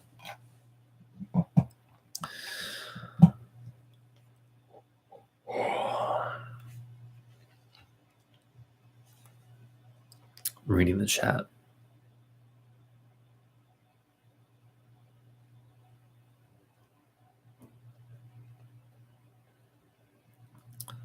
So you prefer to leave your work Behind for your teacher, huh? I see. I see.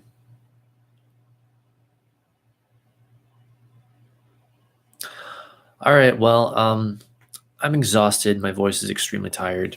But that's it. That concludes our analysis of the Devil card, which we have spent in total about 6 hours on with part 1 of the stream today. So yeah, there was a lot to be said about this card. This is almost twice the normal time as of late that I've spent on these cards. So next week, of course, we'll have the Tower. Of course, I'm going to get off for a little bit. Well, actually, I don't know if I'm getting off for the night or just a little bit. I might come back and do live tarot readings for donations of any amounts, unless I feel too tired. I don't know yet. We'll see. But other than that, remember, I will be back on Monday, as always, as usual, with my Seth stream. We're looking at the nature of personal reality currently, analyzing that. And I have my new microphone to record it with. So it'll be so much clearer and just much more pleasing to the ear this time around, which I'm very excited about. Then on Wednesday, I don't know what I'm doing yet. Maybe we'll do an astrology stream, maybe something else. We'll probably also do live tarot readings for donations that day. So that should be a lot of fun. And then, of course, again, next Saturday, a week from today, we'll be back with the Tower card. So get ready for disaster and sudden revelations as the Tower enters the stream. So thank you guys for being here. Also, to Bert, who was watching earlier, I remember you still wanted me to take another look at your chart. Well, since you left a donation, even though normally these days I say birth chart analysis is $20, since you just wanted me to take a brief look at it, and you did donate $5, that's cool. I'm still willing to do that. Just come find me again at some time. Like if you end up watching this when it's not live, you probably won't, but but if you do, I'll be willing to do that at another time, preferably during a live tarot reading for a donation stream. And that should be enjoyable. Other than that, again, thanks everyone for watching and listening to all that I've had to say. And hope you guys have a good night. And if I do come back, I hope to see you there. Whether you actually want a reading or you just want to like chill out and watch, either one is cool with me. Never ever feel like you have to donate or anything like that. I don't want anyone coming under that misunderstanding. It's simply that if I give someone a reading, I do want to receive some financial compensation so that I can do the things that I do. So again, thanks you guys, and I will see you later. Have a great night.